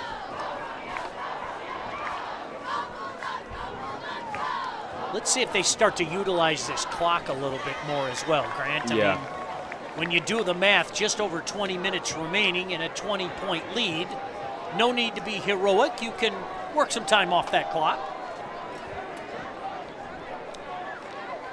Taking their time, getting back to the line of scrimmage on this 2nd and 7 from the 23-yard line. Nepa going to hand it off. It's Smith. Boy, did he get popped. Oh, what a lick out there, Grant Perry. Ooh. I think that's a 6-on-6 crime, isn't it? Yes, that is. We'll see here. I think he's coming from that safety spot. This is coming from back here. That's Dominic Van Fleet, the captain, 2-year starter, comes in. Watch him shoot this gap right here. He's still coming. Look at him. That's picture perfect tackling. Head on ball. Look at that. Oh, I mean, when you want to show somebody how to tackle, you show them that clip right there. That's how you meet somebody in the hole. And that's not a linebacker, folks. That's a secondary safety. Some of these safeties at high school don't love to tackle. Not Dominic Van Fleet. He'll get up in your grill now. Boy, is that Troy Smith tough. He is taking some shots here. Nepa, shotgun formation, back to pass. Pressure comes from the outside. He fires, overshoots the intended receiver. Incomplete. So, Dakota gets that defense. As that pass was intended for Meyer, Dakota gets that defensive stop that they were asking for, Grant. They do. A lot of time left, too. I mean, if they get a quick score here, say they score in the next 3 minutes, they're looking at a 13-point game, 2-score game with a quarter and 3 minutes left. That's plenty of time at this level. We've seen some crazy stuff happen. 2 weeks ago, we saw them block 2 punts, too, so who's to say they don't do it here? Well, let's see if they go after it here. Although I have a feeling they're going to set up a return. Rugby-style kick, flags fly everywhere, though I think there was a little movement beforehand. Let's wait for the official call down there, Grant, but yeah, indeed it is. Good eye, good eye. So back them up a little bit. It appears like Dakota still looking to set up the return there. 3 men deep, or two men deep. You got Lucci back there and Rashad Wilson. Yep. You're going to see all these guys. They're going to try to hold up their guys at the line of scrimmage versus rush. Great call there, Sean, with 2 returners deep. They're trying to set up a return. You see all these guys are going to block here on this play. Low snap, rugby-style kick, gets it away, looking for that bounce. Oh, and it gets a big Romeo bounce. Inside the 40, still going. And it's going to be finally down just inside the 35. So that is where the Macomb Dakota Cougars offense will take over. And Grant, you're right, getting the ball back so quickly. There's still 26 minutes and 53 seconds left in this game. Yeah, and if you're Dakota here, you're not going to be able to throw the ball every play because, I mean, they're just going to be able to sit on that. But you got to get the run game going. And I still am a believer that if you get Nico Davis moving here, yes, it's your quarterback. Yes, you don't want him taking hits. But if you can design some plays where the defense has to think about and respect the quarterback run, I think it's going to open up this offense. It goes Davis. Shotgun formation, hands it off. Good hard run with a big push over the pile. That's going to be about 4 yards. Yeah. Setting up a 2nd and 6. And we could hear the Dakota coach is not happy there because of the handoff. Just not the best mesh point from the running back to quarterback. And they are in no position to have any more self-inflicting wounds. They have to be sharp and perfect from here on out if they want to get back in this football game. 4 receiver set. Davis in the shotgun looking over that defense. Back to pass on 2nd and 6. Steps up. Now he's forced out. Looking to fire. Does intercept it. Look out. Lots of room near sideline. 20, 10, 5. Touchdown. Lockbyler.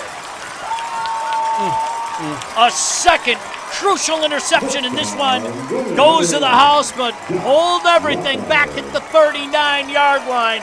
There's a hanky on the field. Are the Cougars going to get saved here, Sean? That's the question. Nope. No, they're not.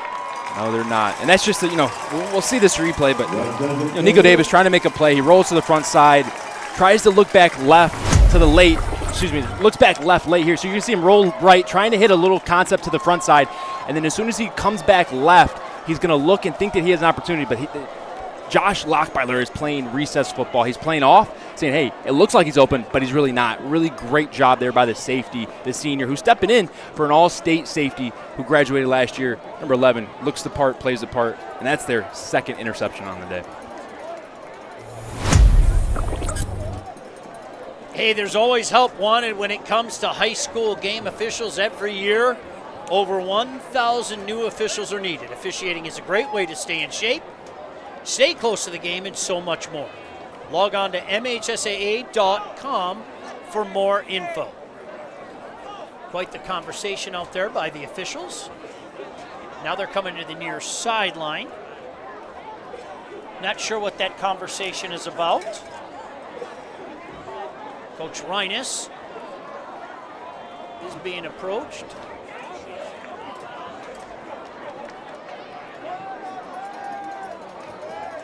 Still a conversation.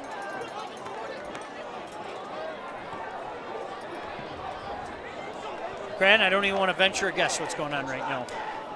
Yeah, your guess would be as good as mine here. What they're attempting to do here. Look at our guy, Ernest, down there. He's got his camera. Look at that. What a great shot right in your living room. Great job, Ernest. Always appreciate the work you do.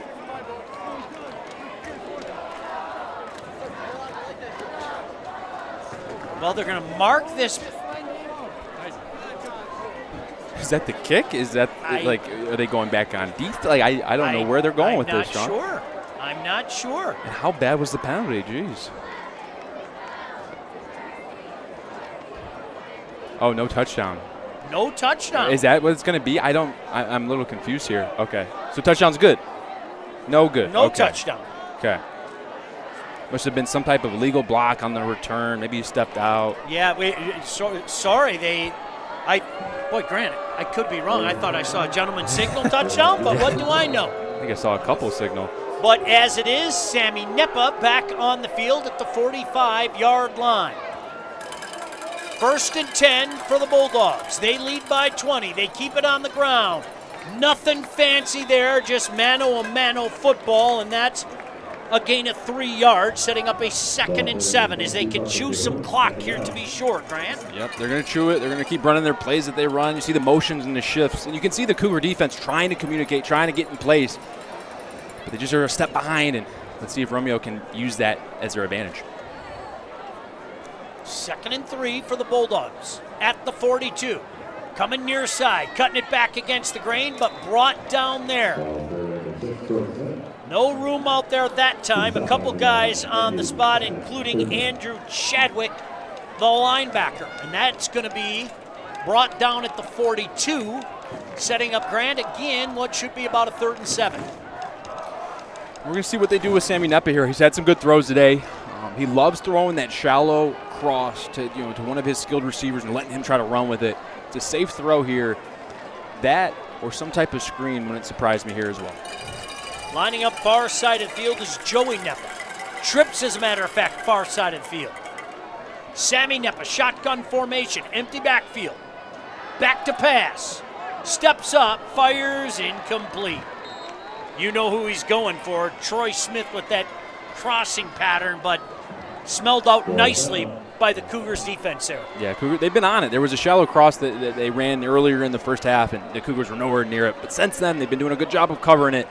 And boy, do the Cougars get away with 6-7 points there. Picks sit turned out to be in their favor here. They're going to get the ball back. An opportunity to get this down to a 2-score game. 2 men back deep again for the Cougars. That's going to be Wilson And Lucci. High punt this time. Takes a bounce. Nearly hit Lucci. That's going to be a touchback. Yep. Great effort, but just couldn't keep it from bounding into the end zone.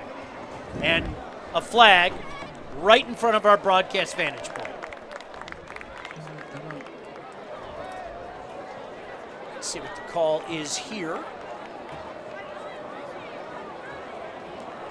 I thought for a second they were throwing it at Grant, turning into an anaconda. That way you started to slither, Grant. That was unbelievable. Yeah, I don't even know how it happened, man. It's just part amphibian or something. Reptile, I don't know what kind of animal it is. Oh, fun night out here in Romeo. Make no mistake about that.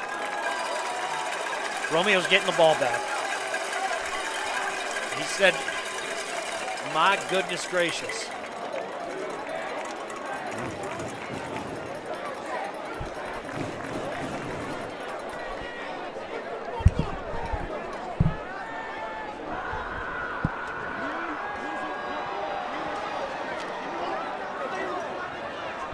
Yep, no doubt.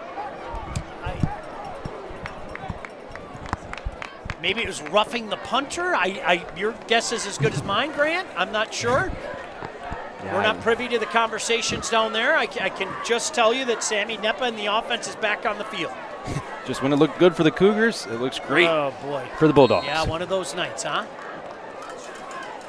Sammy Nepa looking over that defense. Sends a man in motion. Going to hand it to the running back, though. Some space over the right side, down to about the 21-yard line. Going to mark him down at the 22. Give him 4, setting up a 2nd and 6. That was a really good run by Parker Cahoon, the junior running back. He's the lead ball carrier in this offense. He sees the most touches. You can tell there just the patience in letting those blocks develop in front of him. Really good tackle, though, by Elijah Goins, or else he's running for another 5-10 more yards. But the patience by Parker, number 22, allowing those pulling guards and tackles to get out in front, have really benefited this offense in the run game. Junior running back Parker Cahoon. 2nd and 5 from the 22-yard line. We'll call it 2nd and 6. Man in motion again. Nepa's going to hand it off on the jet. Good cut inside the 20. Right around that first down marker.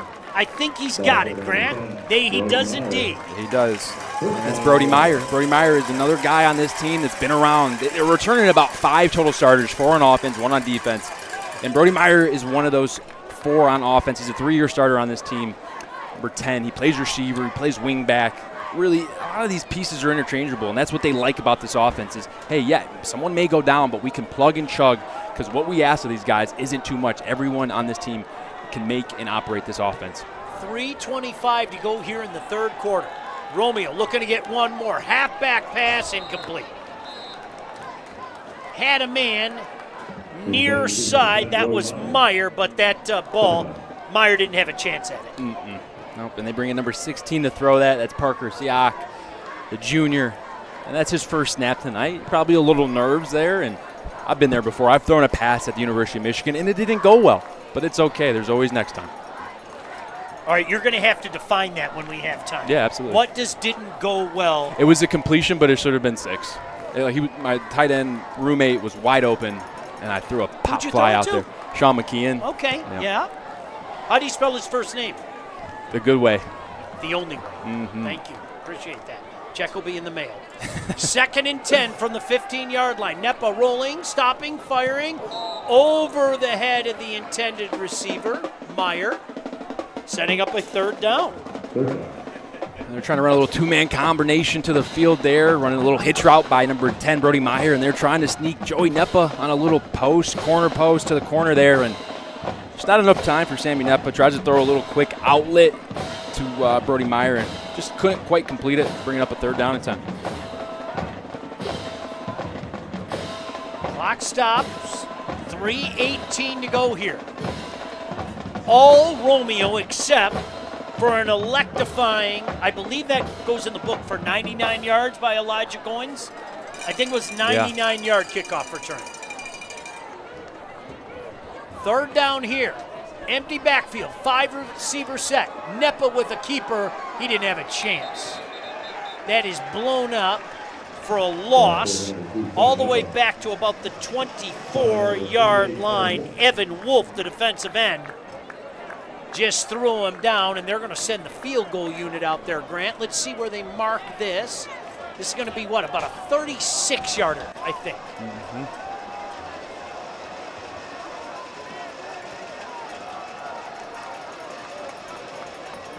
And about a 35-yarder, just to be precise.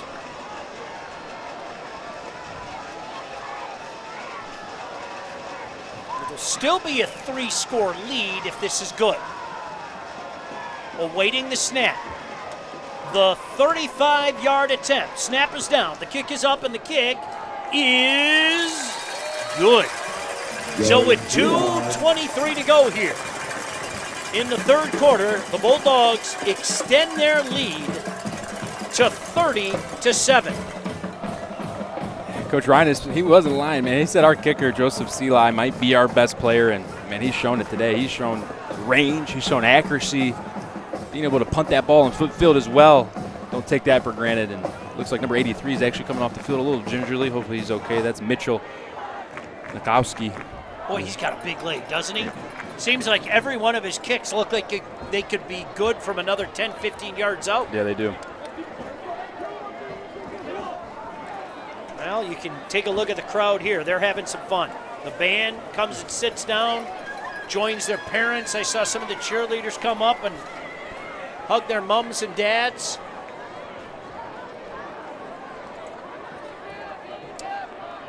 $30-7.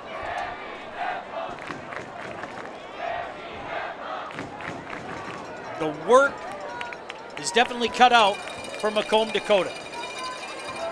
A lot of time left, but boy, the way the Bulldogs are playing both sides of the ball, Grant. Another deep kickoff. Let's see if this one is returnable. It is from about the 2-yard line. Coming up the middle. Look out! Sheila, the only one with a chance, and the kicker knocks him out of bounds. And flags come flying. Look at that. A bevy of flags come flying out. But another big return. I believe that was Wilson this time, Grant. Yes, it was. Really good return. We saw him have a blocked field goal return for a touchdown 2 weeks ago. This time, goes ahead and flips the field here on kickoff return. Really good job. And then they're going to get the kicker, Joseph Seeley, with a little extracurricular tackling outside of the playing field. And Coach won't be too mad about that. The kickers aren't asked to tackle a lot. Just happy that he didn't score a touchdown. Yeah, young man, you saved a touchdown. There's no doubt about that.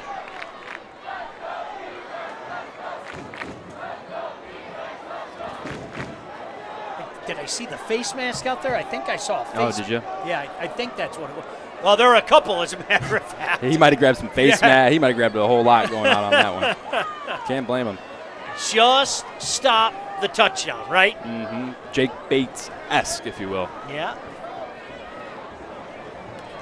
So at least Dakota, in the waning moments of this third quarter, have a chance to get a quick one here. Let's see where they move this ball up to, Grant. I think they're going to move it up to, what, the 25-yard line? Now they're still moving up, aren't they? They're going way up there. Now they're still going. Still going. Boy, great field position. He saved a touchdown, but Dakota's going to start this drive at what, the 12? I think that's where they're marking it, the 12-yard line. This is remarkable. So, 1st and 10 for the Cougars at the 12-yard line. Davis, keeper, makes one man miss. Inside the 5, dives for the goal line. I think he's going to be short. Yeah, he's definitely going to be short. They're going to say knee went down about the 3-yard line. Timeout with a $1:59 to go here. That should be a 1st and goal situation at about the 3-yard line, Grant. Yeah, here we go. Quarterback draw. Good job. Design run, and good job by Jeremiah Aaron, number 4, the running back, getting the man on the body. And then, hey, quarterback design run actually works here for the Cougars. Let's see if they stick with it. And he's a big boy, man. He's 6'2", 190. Like, you feel good with him running the football. I just want to see a couple plays happen in a row, you know. That's all I want. A minute 59 to go in this third quarter. Romeo on top by a score of 30-7. You have to wonder if Dakota gets a touchdown here. Grant, is it onside kick time yet? I don't know. Did you know that Macomb, Dakota won 2 straight Division I state titles back in the mid-2000s? Well, if you didn't know, now you know. In 2006, the Cougars mauled the Rockford Rams 38-16. And then in 2007, the Cougars pounded Livonia Stevenson 41-21. Boy, aren't you guys nice? Why don't you come over and kick my dogs, too? You want to? Good time? I'm a Stevenson guy, Grant, so I remember that well. They took care of business. Make no mistake about that.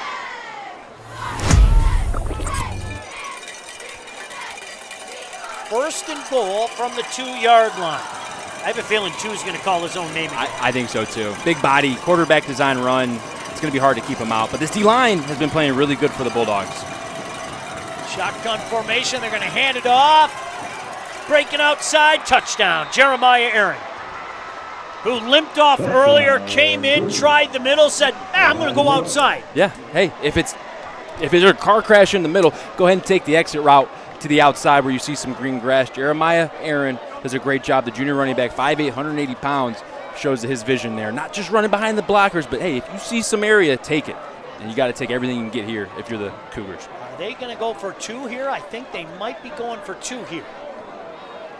It's a 17-point lead. You get 2, Grant.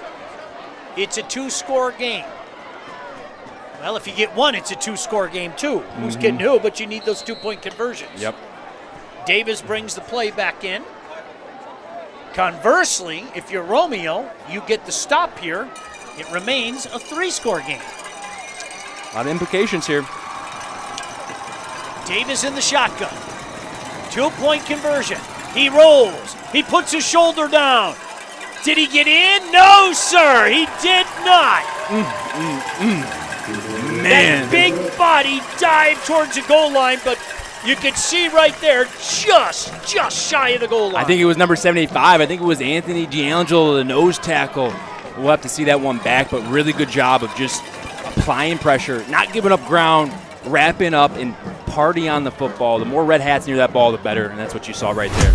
Let's check it out here. 75 is going to be playing right here. Let's see if he's the guy to get in on this play. Quarterback design run. 36, Tayshawn Proctor does a great job forcing it inside, and then right into the arms, I believe, of 75. Yep, that's Anthony D'Angelo. But not before Tayshawn shot the gap and forced it inside, because that was a designed outside run.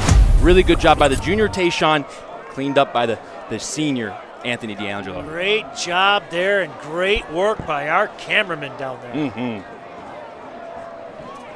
So the senior D'Angelo with a big play on that 2-point conversion. And Grant, it is a 3-score game. 30-13. 1:54 left in a very long third quarter. Am I allowed to say that? Very long third quarter, and Romeo take over after the touchback. Nice to see so many guys represent. You see the pink shoes out there. A lot of pink being represented. Of course, this Breast Cancer Awareness Month. First and 10 for the Bulldogs. They take over on their own 20-yard line, leading by 17. They have been up literally all game, Grant. They have. And if this third quarter goes as according to plan, they're going to somehow end up in the red zone here in the next 3 plays. I just have a feeling. It's just been switching red zones. There's been a lot of scoring in this third quarter. These teams have really come alive and shown that they get some explosive plays going on both sides. Sammy Nepa. Shotgun formation this time. No, under center, excuse me. Sends a man in motion. He rolls out. Pressure coming from the backside. Throws near side, incomplete. Pass was intended for Brody Meyer. Kind of sailed on him on the near sideline, setting up a 2nd and 10 with a $1:47 to go here in this third quarter. Yeah, that's the play that we've seen Troy Smith do a great job of running corners routes, catching the football on right there. They try to sneak Brody Meyer out a little bit of window dressing from that motion and shift. But the Dakota defense was on at that time. I believe Mason Dragic was at the bottom of the field there in coverage. Good job by the Cougars. You can see Nepa. Been doing this all game long, running to the near sideline and then bringing in the play for the crew. Joey Nepa lines up near side wide. Man in motion and going to keep it on the ground. Bottled up immediately. There were 2 or 3 Cougars smack dab in the middle of the line, and that's going to be a tackle for a loss. Yeah, really good job by the senior defensive end, 88, Evan Wolf, and the number 90, Noah Raxter, gets in on the play. Let's throw it down to Patty Cesarini for an injury update. Patty? Thanks, Sean. Romeo's Michael Michalowski came off holding that right knee, got everything all wrapped up. One of the coaches shouted out to him, asking him if he's good to go, and he just held up a thumbs up, so we should see him back out on the football field. Back up to you. Love to hear that. Thank you, Patty. Clock running. 1 minute and 5 seconds remaining here in this third quarter. 3rd and 11 for the Bulldogs on their own 19. Let's see if the Cougars bring pressure. Nepa back to pass, throws incomplete. His intended receiver was Sirikov. And just like that, Romeo's going to have to kick the ball back to Dakota with 51 seconds remaining here in this third quarter. Now, hey, if Dakota and these skill players can get something going, if they can get a quick touchdown and get this to a 10-point game with 1 quarter, I mean, they're right where they want to be, having been down so much so early. Here's this rugby-style kick again. Rolls near side, looking to get that bounce, unless they catch it in the air. Not this time, takes a big bounce. Taken, though. Always dangerous. Flag flies at about the 35-yard line. Not much the return man could do this time, Wilson. Let's see what that flag's about at the 35. No flag. Picked it up. Oh, okay. All right. There we go. Thank you. Good job there by Rashad Wilson of being able just to control that football. He didn't get a lot of return yards, but stop that ball from rolling even further in their own territory, giving them some decent field position here on this drive. So the start on their own 37-yard line. Nikos Davis brings it back out. Trip receivers near side. Single back. 1 split far side. Davis, the senior keeper. Tried the middle. Now he's going to cut outside looking for that exit lane, and he did. Out past the 40 up to about the 41-yard line. Take what the defense gives you. It's about 4 yards there, Grant. Yep, 4 yards, and then you get out of bounds. You're able to get the clock slowed down here, get your offense situated, and you get a good play here on 2nd down. And I think that's what we've been missing here from the Cougars offense is the threat of Nikos Davis hurting us with his legs. These D linemen have been able just to rush knowing that he's not going to run. Linebackers are eyes on running backs, and it's been somewhat sort of easy, if you will, Sean. But now that he's running and he's more mobile, you're seeing more of the picture come open here for the Cougars late in this game. 2nd and 6 from their own 41-yard line. The dangerous goings in motion. Davis back to pass, looks, fires, intercepted. Intercepted for the 3rd time, this time by number 3, Howes. He's coming near side, 30, 25, 20, 15, and pushed out of bounds. What a return. Man, oh man. We saw earlier in this game, Sean, he tries to rip a seam shot, and it goes right off the hands of Dragic. Right there, he just airmails it over his head, and Dominic House is just able to come down with it right here. Just a little too much air. This is a seam ball. This ball's got to be down and on the receiver, and the cornerback is able to play both the outside receiver and the seam receiver. That's what you do in a cover 3. You call it midpoint. I'm midpoint 1, I'm midpoint 2, and if he throws to the seam, I'm going to get on the seam, and then I'm going to go make a play, and you see that by the senior cornerback, number 3, Dominic House. Interception number 3 by number 3. I told you, Sean, someone somehow was going to end up in a red zone pretty soon. I just had a feeling.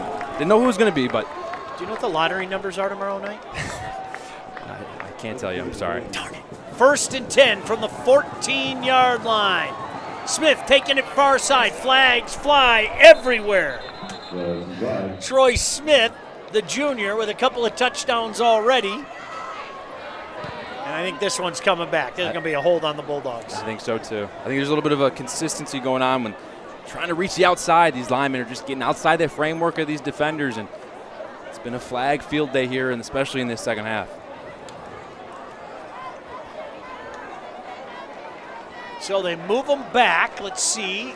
From the 14, this will be back, Grant, to, what, the 24? Indeed.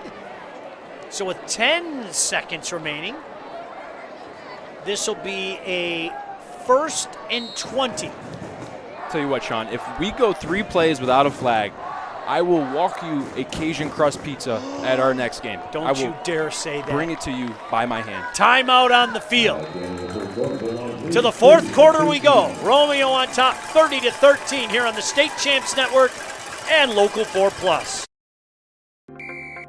Every high school sporting event in the state of Michigan has one thing in common: officials. Every game, every meet, every match. Without officials, there'd be no touchdowns, no three-pointers, no face-offs.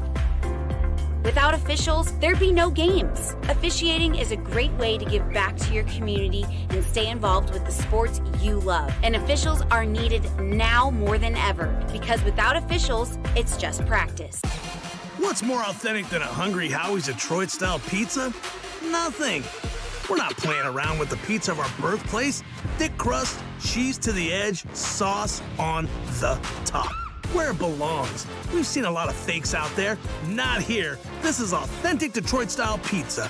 Order yours now online for $12.99. We sauce the top and rep for the 313 everywhere. We do bold. Hungry Howie's. I'm Dave Peabody with Legacy Partners Insurance.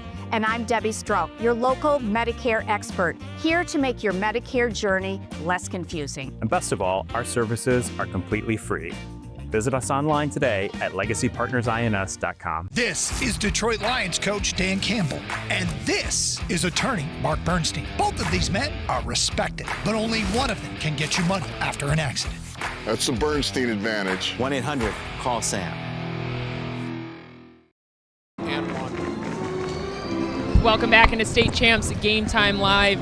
And Dominic House for Romeo came in as a freshman, a little undersized, lacked some confidence, but in the offseason put in a ton of work, gained about 20 pounds of muscle. Coach Reines said he completely flipped a switch, and now we are seeing that speed, aggressiveness, that quickness from him as he intercepted that football. He's a completely different player than he was when he came in as a freshman. Back up to you guys. Thank you, Patty. Start of the 4th quarter. Romeo on top 30-13. 1st and 20 from the Dakota 24. Going to keep the ball on the ground. Some space. Nice cut at the 20. Down to about the 17-yard line. That was really good blocking. That hole opened up. That right guard, William Locke, the senior, the right tackle, Rush Mueller, 56, did a great job of just making that hole. You could have fit a bus through it. Let alone Parker Cahoon. The ability to read the blocks, patient through the hole, but also burst when you see green grass. He did a great job there. If you're keeping track at home, that's one play That without is. a flag. Yeah. Okay? So we need 2 more here, fellas. And Grant's buy-in next week. I am. For the whole booth. 2nd and 20. Come on, clean sheet. Shotgun formation, inside handoff. Great open field tackle there. Oh, goodness gracious, stepping up and making a big tackle there is a big-time player by the name of Elijah Goins. Elijah Goins, really good job of staying home backside. Run looks like it's going front side. They send the counter back underneath, and Elijah Goins cuts it right off. That's 2 guys. It is. 2, okay.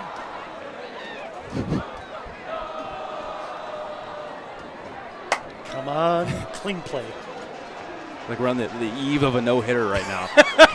One more strike. Yeah, don't say it. We can jinx it, right? 3rd and 13 from the 17-yard line. Shotgun formation. Nepa back to pass. Trying to set up a screen. Caught. Now taken off outside. Can he get the edge? No. Great pursuit by that defense, and no flag on the play. Daddy's eating pizza next week. Hey, we got to make fun in our own ways, and right there we did it. Hey, on cue, Hungry Howie's is a great partner of the State Champs Networks, Mr. Football, Anvil Awards, and Grant Perry feeding the crew. Hungry Howie's, famous for flavor, Order your pizza at hungryhowies.com. Is there one out near where you live? We're heading to Hendersonville next week, right? Yeah, I'll find one. Can you find one? I'll find All one. right. I'll make sure it happens. 2, 3, how many we need for the booth? We'll get it going. 7. How's that? 7. All right. Let's do it. Long field goal attempt here. Grant, this one's going to be about, let's say, 38 yards. He's been perfect tonight. Can he hit one more? Snap is down. The kick is up. The kick is no good. No good. Had the distance. Sure did. Boy, he's got a leg, doesn't he? Mm-hmm. He's got a leg. So, 30-13 with 9:16 to go here in this fourth quarter. Now, Grant, stranger things have happened.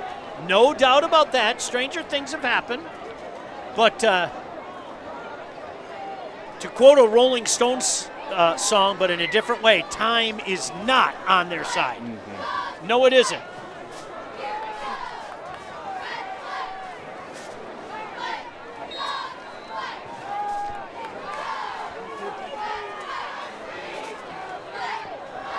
First down, back to pass, looking, firing, brought in, and there's your flag. One play too late, Grant. Sorry about that.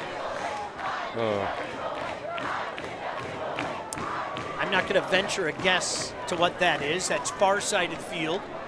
I apologize to our listening audience. That is way across our broadcast vantage point. So I'm not even going to venture a guess as to what that call is.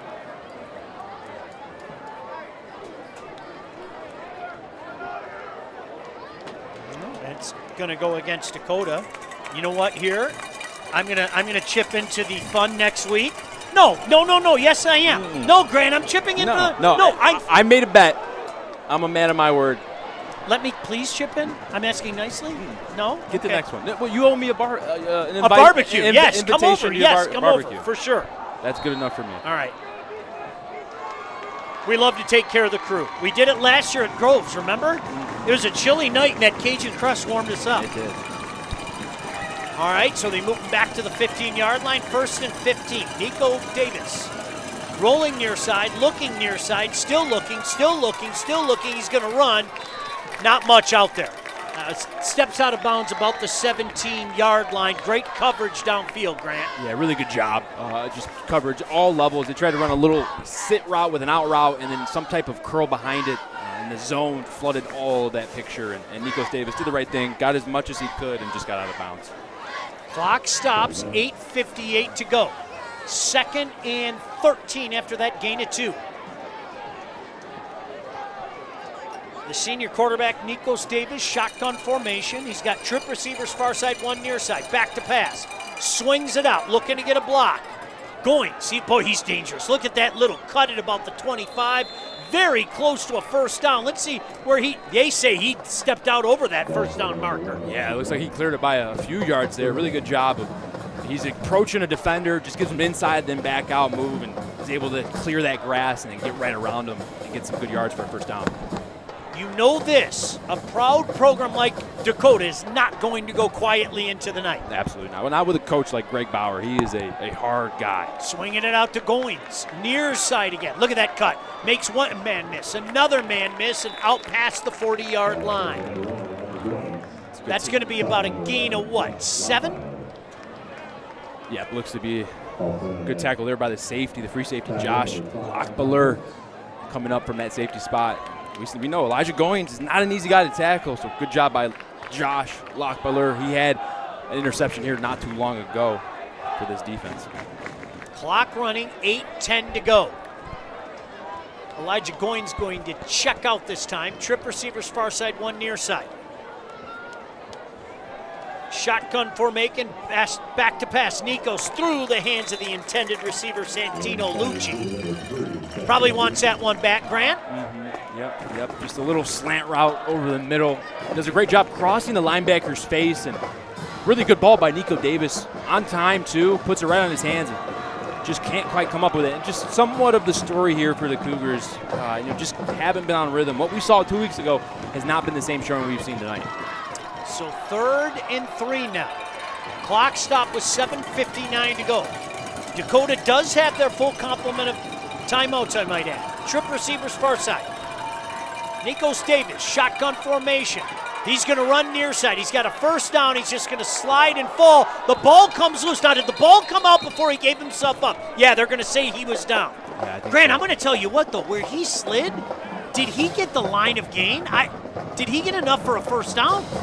I'm not sure that he did. I think he did, yeah. All right, they did. Yeah, okay. Yeah. Boy, it was close. Boy, we almost just saw the old Mark Sanchez butt fumble without running into anyone. That was almost a dangerous play in itself. He got down, got the first down, though. Down by contact, still Cougars football. Inside 7.5 to go. They're going to have to pick up the pace here a little bit, Grant. Down by 3 scores. Davis back to pass. Pressure comes from the outside. He steps up in the pocket, delivers. Incomplete, near sideline. Pass intended for Santino Lucci.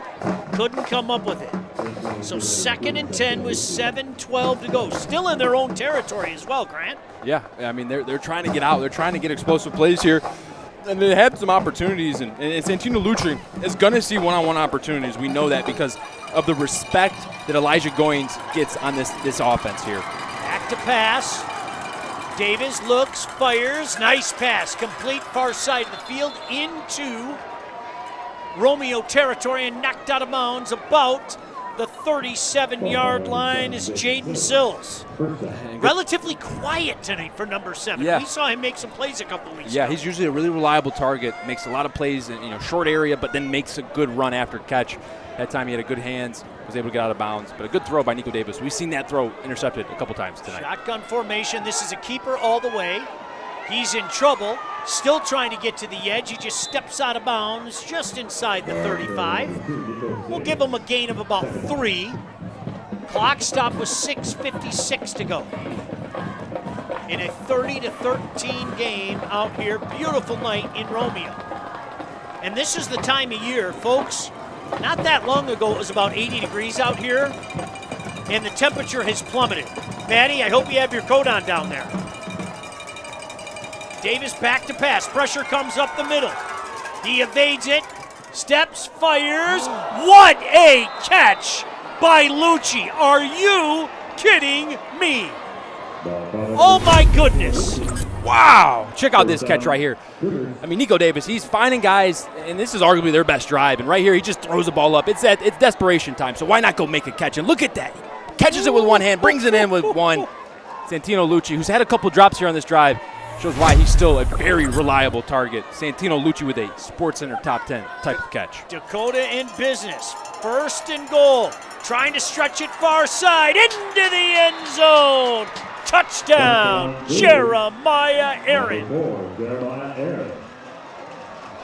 Good outside zone run there. And I mean, the aiming point for the running back on the outside zone is the ghost tight end. If there's no tight end, but if there's a tight end, you're aiming to get outside of them. Really good job. And every one of those linemen on the left side, whether you're a tight end or an O-lineman, you got to reach block and you got to hold as best you can without holding, if you will. And right there, they do a great job. They allow Jeremiah Aaron to get to the perimeter, and he gashes through the defense to get across for pay dirt. PAT pending.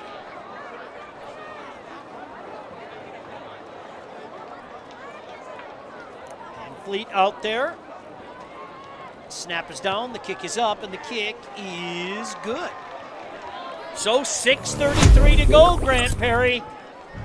You see here, 30-20. Outside zone, right? Stretch it until you can. That's what you teach a running back. Really good blocking here. Look at them seal the edge. And then Elijah Goins again out here. You got to be a perimeter blocker on the outside zone right there. And good job, good vision. You see Jaden Stills gets just enough of that cornerback to allow Jeremiah Aaron to cut up inside. And it's a great teaching clip of outside zone run. Everyone holding their blocks to the very last second. Jeremiah Aaron, pierce it till you can't, cut up field, go score. Grant, at this juncture, 6:33 to go, and you're still down 2 scores, do you think about an onside kick here, or do you ask your defense to do the job?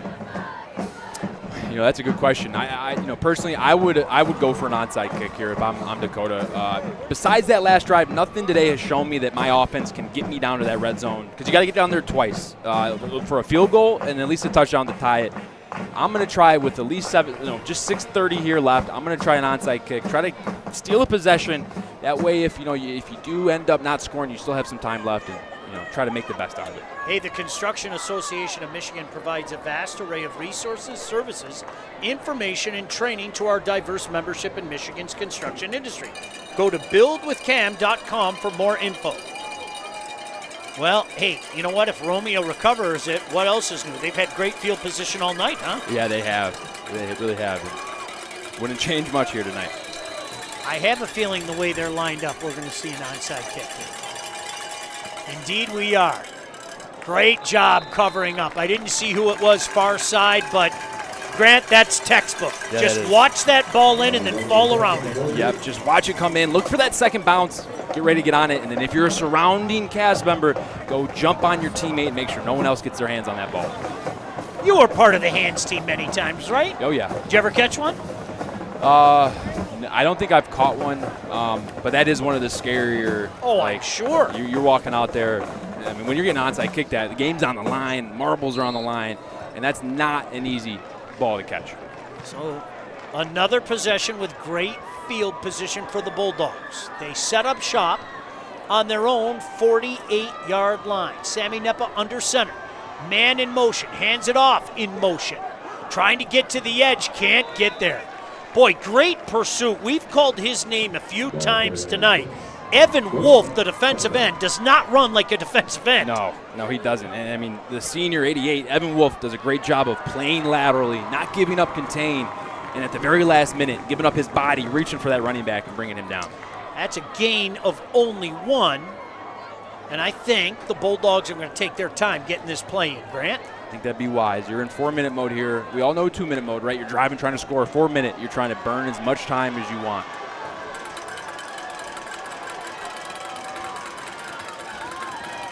Look at Nepa taking his time, under center, looking at that clock. Back to pass on second down. Pressure comes from the backside, wants it all. Just out of the reach of the intended receiver. A heck of an effort. Unfortunately, Troy Smith just couldn't pull it in. Man, we saw that play in the first half, that exact play where Troy is the condensed receiver to the outside. He runs a seam route and then posts it to the middle of the field. In the first half, that play was wide open. There was a busted coverage by the Cougars. This time, it was pretty well covered, but he still had a step. A little bit more air on that ball to allow Troy to run under it. And I think they're looking at an explosive play, if not a broken tackle, and 6 points. Well, Dakota is saying, thank you very much. You just stopped the clock for us. With 5:39 to go. Don't forget, Dakota has all 3 timeouts. Nepa in the shotgun formation. Going to keep it on the ground here. Hit in the backfield, falling forward to about the 49-yard line into Dakota territory. Well short of the first down. So surely a punting down. And Dakota not going to take a timeout to stop the clock. Yeah, and Romeo's just fine with that. Yeah, they're going to let that run. They're going to tell this punt team, take your time, get on the field, keep your eye on the clock, and let's try to get this thing off with about 4 or 5 seconds, maybe even 3. Try to pin them deep in their own area. The rugby-style kick forthcoming, we think.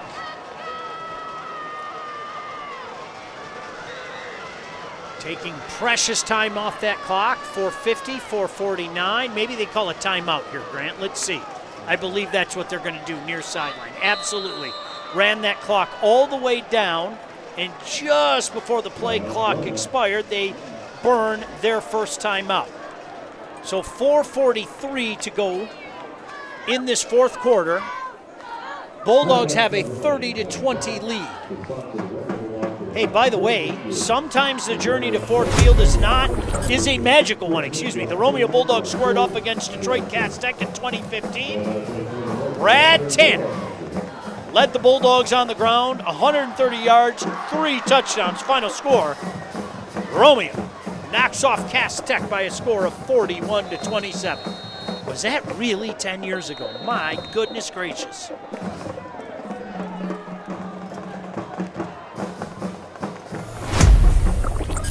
No doubt they're going to punt this one away. Now let's see, does Dakota come after this? Usually they have 2 men back. Yeah. This time just 1 man back. They're crowding the line of scrimmage, Sean. I think they're coming here. Let's see if they're coming. Rugby style, nope, just steps up and steps into it. Goins back inside his 10. He has to pick that up, and he's tackled at the 7-yard line. Oh, that was Lucci. My apologies. I thought it was 1. So, Dakota has their work cut out for them. They need points on this drive regardless. Hey, our next Friday football Game Time Live travels to the west side. A big OK Red matchup between the Hudsonville Eagles and the East Kentwood Falcons. Grant, Patty, yours truly will all be on the call for that one. Kickoff at 7 o'clock. Hungry Howie's dinner at 6 o'clock. Compliments of Grant right here on the State Champs YouTube channel and Local 4 Plus. And even I didn't even realize we have the West Side game. It's even Flags easier. fly. Davis brought down at about the 1-yard line. Now let's see where that flag was thrown from, Grant. I think it was in the end zone. Well, it landed at the 4. That play didn't have a chance. Holy. Okay. They're having the conversation down there. Going to be half the distance to the goal, right, from the 4-yard line. So a hole just got a little deeper. Now inside the 2. Don't forget, you have one of the state's biggest playmakers wearing the number 1 out there. Davis back to pass from his own end zone. Incomplete. Pass intended far side of the field to number 7, Jaden Sills. They've been struggling on those cross-field throws. Those are not easy throws, and they've had some difficulties with them today. I don't know if it's a lack of chemistry or just a little bit a sense of, hey, I've thrown 2 picks making these throws. Like, I'm a little hesitant. Nico Davis hasn't quite been getting the ball there on those wide field throws. Let's see if he can change that here on 3rd down.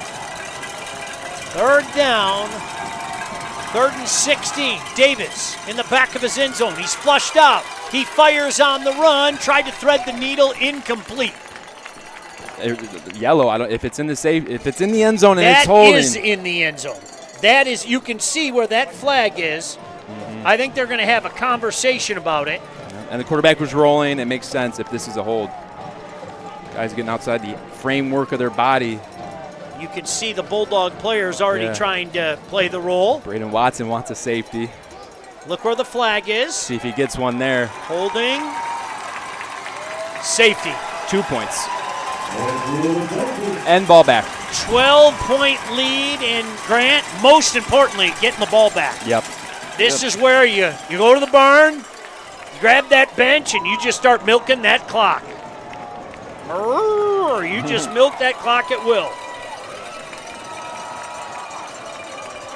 And again, great job by this defensive line. Not only have they just caused a safety, but throughout this game, they have been causing Nikos Davis and this offensive line for the Cougars just a lot of just panic. They just can't quite get things blocked up. This D-line has done a great job. You've got to credit the coaching staff. They're playing games up front. They're twisting different guys. They're running different stunts. They're making it really hard, and they've made it hard all day. And I got to say, their D-line has been one of the biggest differences today, both offensively and defensively. That O-line and D-line for the Bulldogs really, really came to play today. Tayshawn Parker, number 36. Anthony D'Angelo with that huge 2-point stop earlier, and then Braden Watson, junior defensive end, have just been flying around. Can't forget 8, Ryan Rohrborn, and number 18, Joel. See you, Mark Darko. Well, this really has been a total team effort tonight. It really has been. It's been a total team effort. 4:12 to go in this one. 32-20.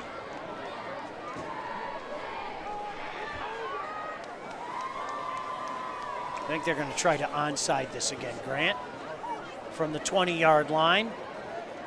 And you're never going to believe this. If Romeo gets this, they're going to have great field position again. There's the onside kick. Same thing. Just fall on it, fall around it, and protect it. Romeo's going to start at the 30-yard line. Now, let's see, Grant, do they take a shot here or just say, you know what, we're going to hand it off 3 times and see if, at the very least, we can tack another field goal line? Yeah, we'll see here. I mean, some of that third and some of this fourth quarter, they've thrown the ball even more so than they did in the first half. Romeo's been kind of unpredictable with their play calling. That's why it's helped them so much today. Wouldn't be surprised if they throw it. This is a conference game. These are two rivals. Wouldn't be surprised if we see one of these teams try to take it up a notch here with these last 4 minutes. Sammy Neppa's had a solid game here tonight. Well, you could say that about a lot of Bulldogs here tonight. Mm-hmm. Make no mistake about that. They lead 32-20 and now have a 1st and 10 at the Dakota 31. They're going to keep the ball on the ground. A little stutter step in the backfield, finding a little more space. Out to about the 26-yard line. Dakota not taking their timeouts yet. They have 3 of them left. And they hand that ball to the big Tayshaw Porter right there. Proctor, excuse me. Two-way player for them. He's seen some carries here, mostly on short yardage goal line. He's that big defensive tackle, defensive end that they like to get in that running back spot when they need some hard yards. Clock running, 3:35 to go. This crowd still making noise. Wow, what an effort tonight from this fan base. 2nd and 7. Neppa under center. Gonna hand it off again. The big man again gets to about the 36 and push back. This time, Dakota elects to use a timeout. Let me correct myself. My apologies. The 26, not the 36. And this will be a 3rd and Grant, we're going to call it about 4 yards. Looks good to me. 3:14 to go. Or pie, as in pizza pie.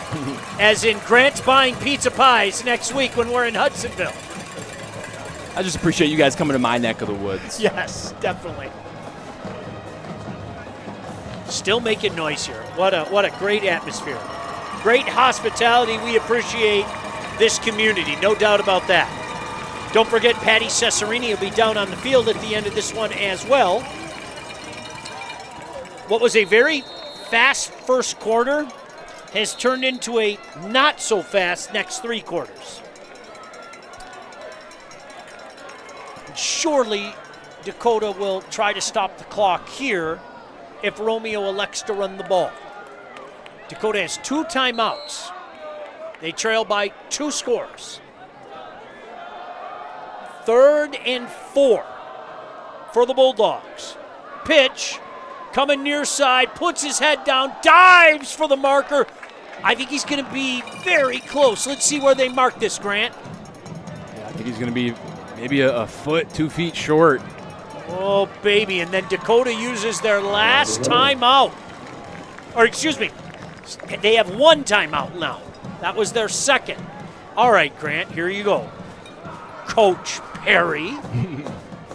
From about the 22, this would be a 39-yard field goal attempt. I'm running the football here with I am too. I'm glad to hear you say that. Absolutely. You can end the football game with the ball in your hands right now, or you can attempt to kick it, which gives you still a 2-score game, and then you still give them the ball back. Say they score fast, you're still in the same spot. 100%. So I always want to end the ball on your own, or end the game on your own terms, and that right here, folks, is going to be some type of run, some type of play to get them 1 yard.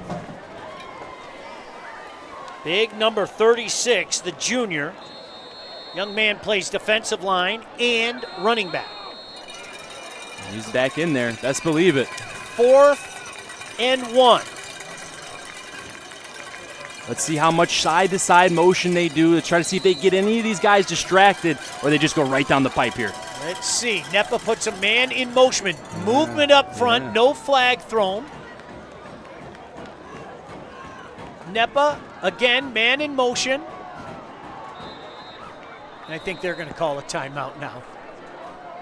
Hey, that's a strategy too, right? You know, you get out there. We saw the field goal where they tried to get them offsides, and they did. They got the first down. And right there, they tried to do the same thing. They sent one motion one way, no good. Another motion the other way, nope. Disciplined defense, okay, let's go ahead and kick this, most likely. I still go for it, right? I would 100%. Yeah, I would 110% go for it. I don't know why you'd kick it unless you just want to. Your defense is playing so well anyway, and Dakota only has 1 timeout left, and they still need 2 scores. So they need to score and get an onside kickback, right? Yeah. I still go for it. I hope they do. Let's see what Coach Reines decides to do. Yeah, the offense is going out there. I see big 36. I'm with you, partner. I have a feeling that Tayshawn Proctor is going to be getting this ball. Let's see. Sammy Nepa under center. 3:05 to go here. 4th and 1 from the 22-yard line. Handoff, first down. All the way down to the 15-yard line.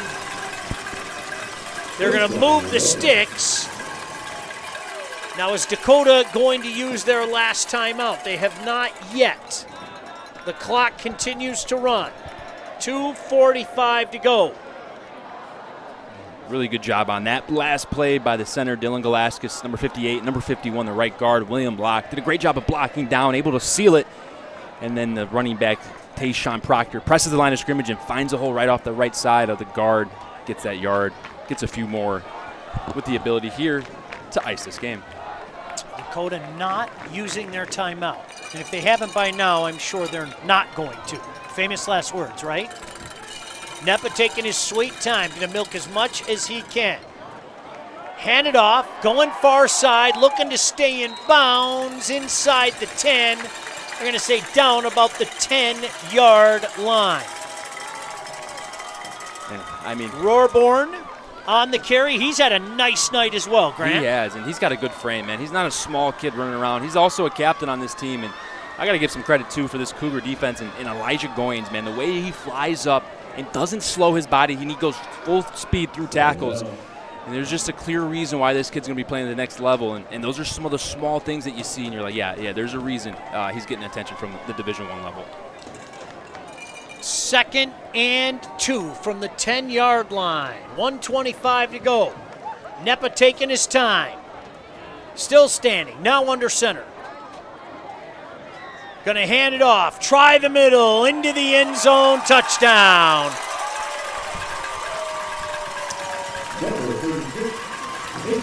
Big Tayshawn Proctor puts an exclamation point on a convincing win by the Bulldogs here tonight in front of a raucous hometown crowd.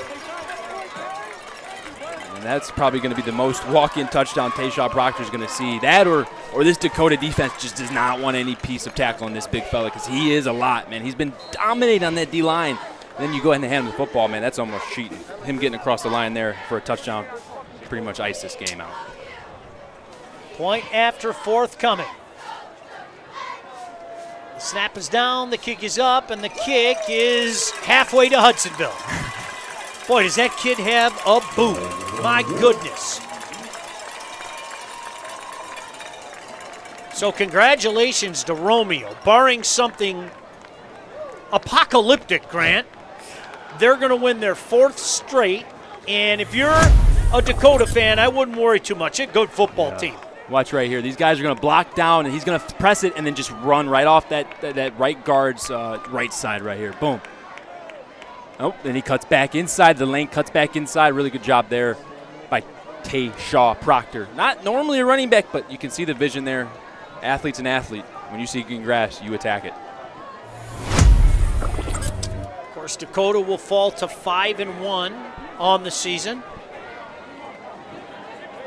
I'll tell you what, Romeo looks very dangerous right now, both sides of the ball. I'm guessing a squib-type kick here. Well, you got a guy that can boom the ball. Maybe he'll try to kick it to Hudsonville again. Yeah, why not? Minute 13 remaining in this one. 19-point game. Now he's going to squib that. Boy, it took a wicked bounce off of one of the guys up front, but recovered by Dakota. So they've got a minute 12, one timeout, but they trail by 19 points. Let's see if they just come out here and run a couple plays and call it a day. Don't forget, Patty Cesarini will be on the field at the end of this one. I don't think we're going to see anything too fancy here, Grant. Lord knows I've been wrong before, huh? Yeah, it looks like they got some second units in at receiver spots. Davis comes out. 2 receivers split far side, 1 near side, shotgun formation. They're just going to keep it on the ground. Big hole, though. Big hit. My goodness gracious, just shy of the first down. Oh, that was a big hit. Paul Cadena, Mr. 20, Paul Cadena with a great hit coming downfield and letting the running back know, hey, we're still hitting. Only 55 seconds left, but you can get hit, brother, and he just did that. Paul Cadena, number 20, with a great stick from that safety spot. Gain of 8, setting up a 2nd and 2. Davis in the shotgun. Going to keep it on the ground again. Some space over the right side, good enough for a first down. Andrew Rivera, sophomore running back, a couple of spirited runs. Clock stops for the moment on the first down, and it'll start again. Dakota right at the midfield stripe. 30 seconds to go in this one. Davis in the shotgun, gonna hand it off again. Nice spirited run again. I believe that's Rivera. Was that 25 again, Grant Perry? It was. Yep. And that is going to be the last play of the game. What a win tonight for Romeo. The Bulldogs win their 4th straight by a score of 39-20. We'll take a timeout and hear from Patty Cesarini when we come back here on the State Champs Network and Local 4+. What's more authentic than a Hungry Howie's Detroit-style pizza? Nothing. We're not playing around with the pizza of our birthplace. Thick crust, cheese to the edge, sauce on the top. Where it belongs. We've seen a lot of fakes out there. Not here. This is authentic Detroit-style pizza. Order yours now online for $12.99. We sauce the top and rep for the 313 everywhere. We do bold. Hungry Howie's.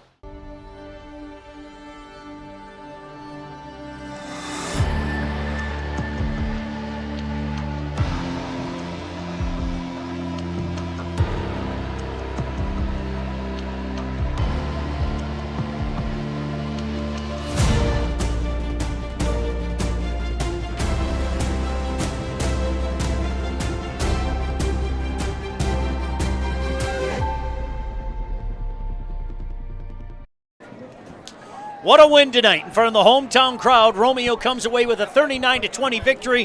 Why don't we throw it down to Patty Cesarini with a very special guest in just a moment, as Grant Perry, pretty hard to deny what this young man did. Patty, take her away.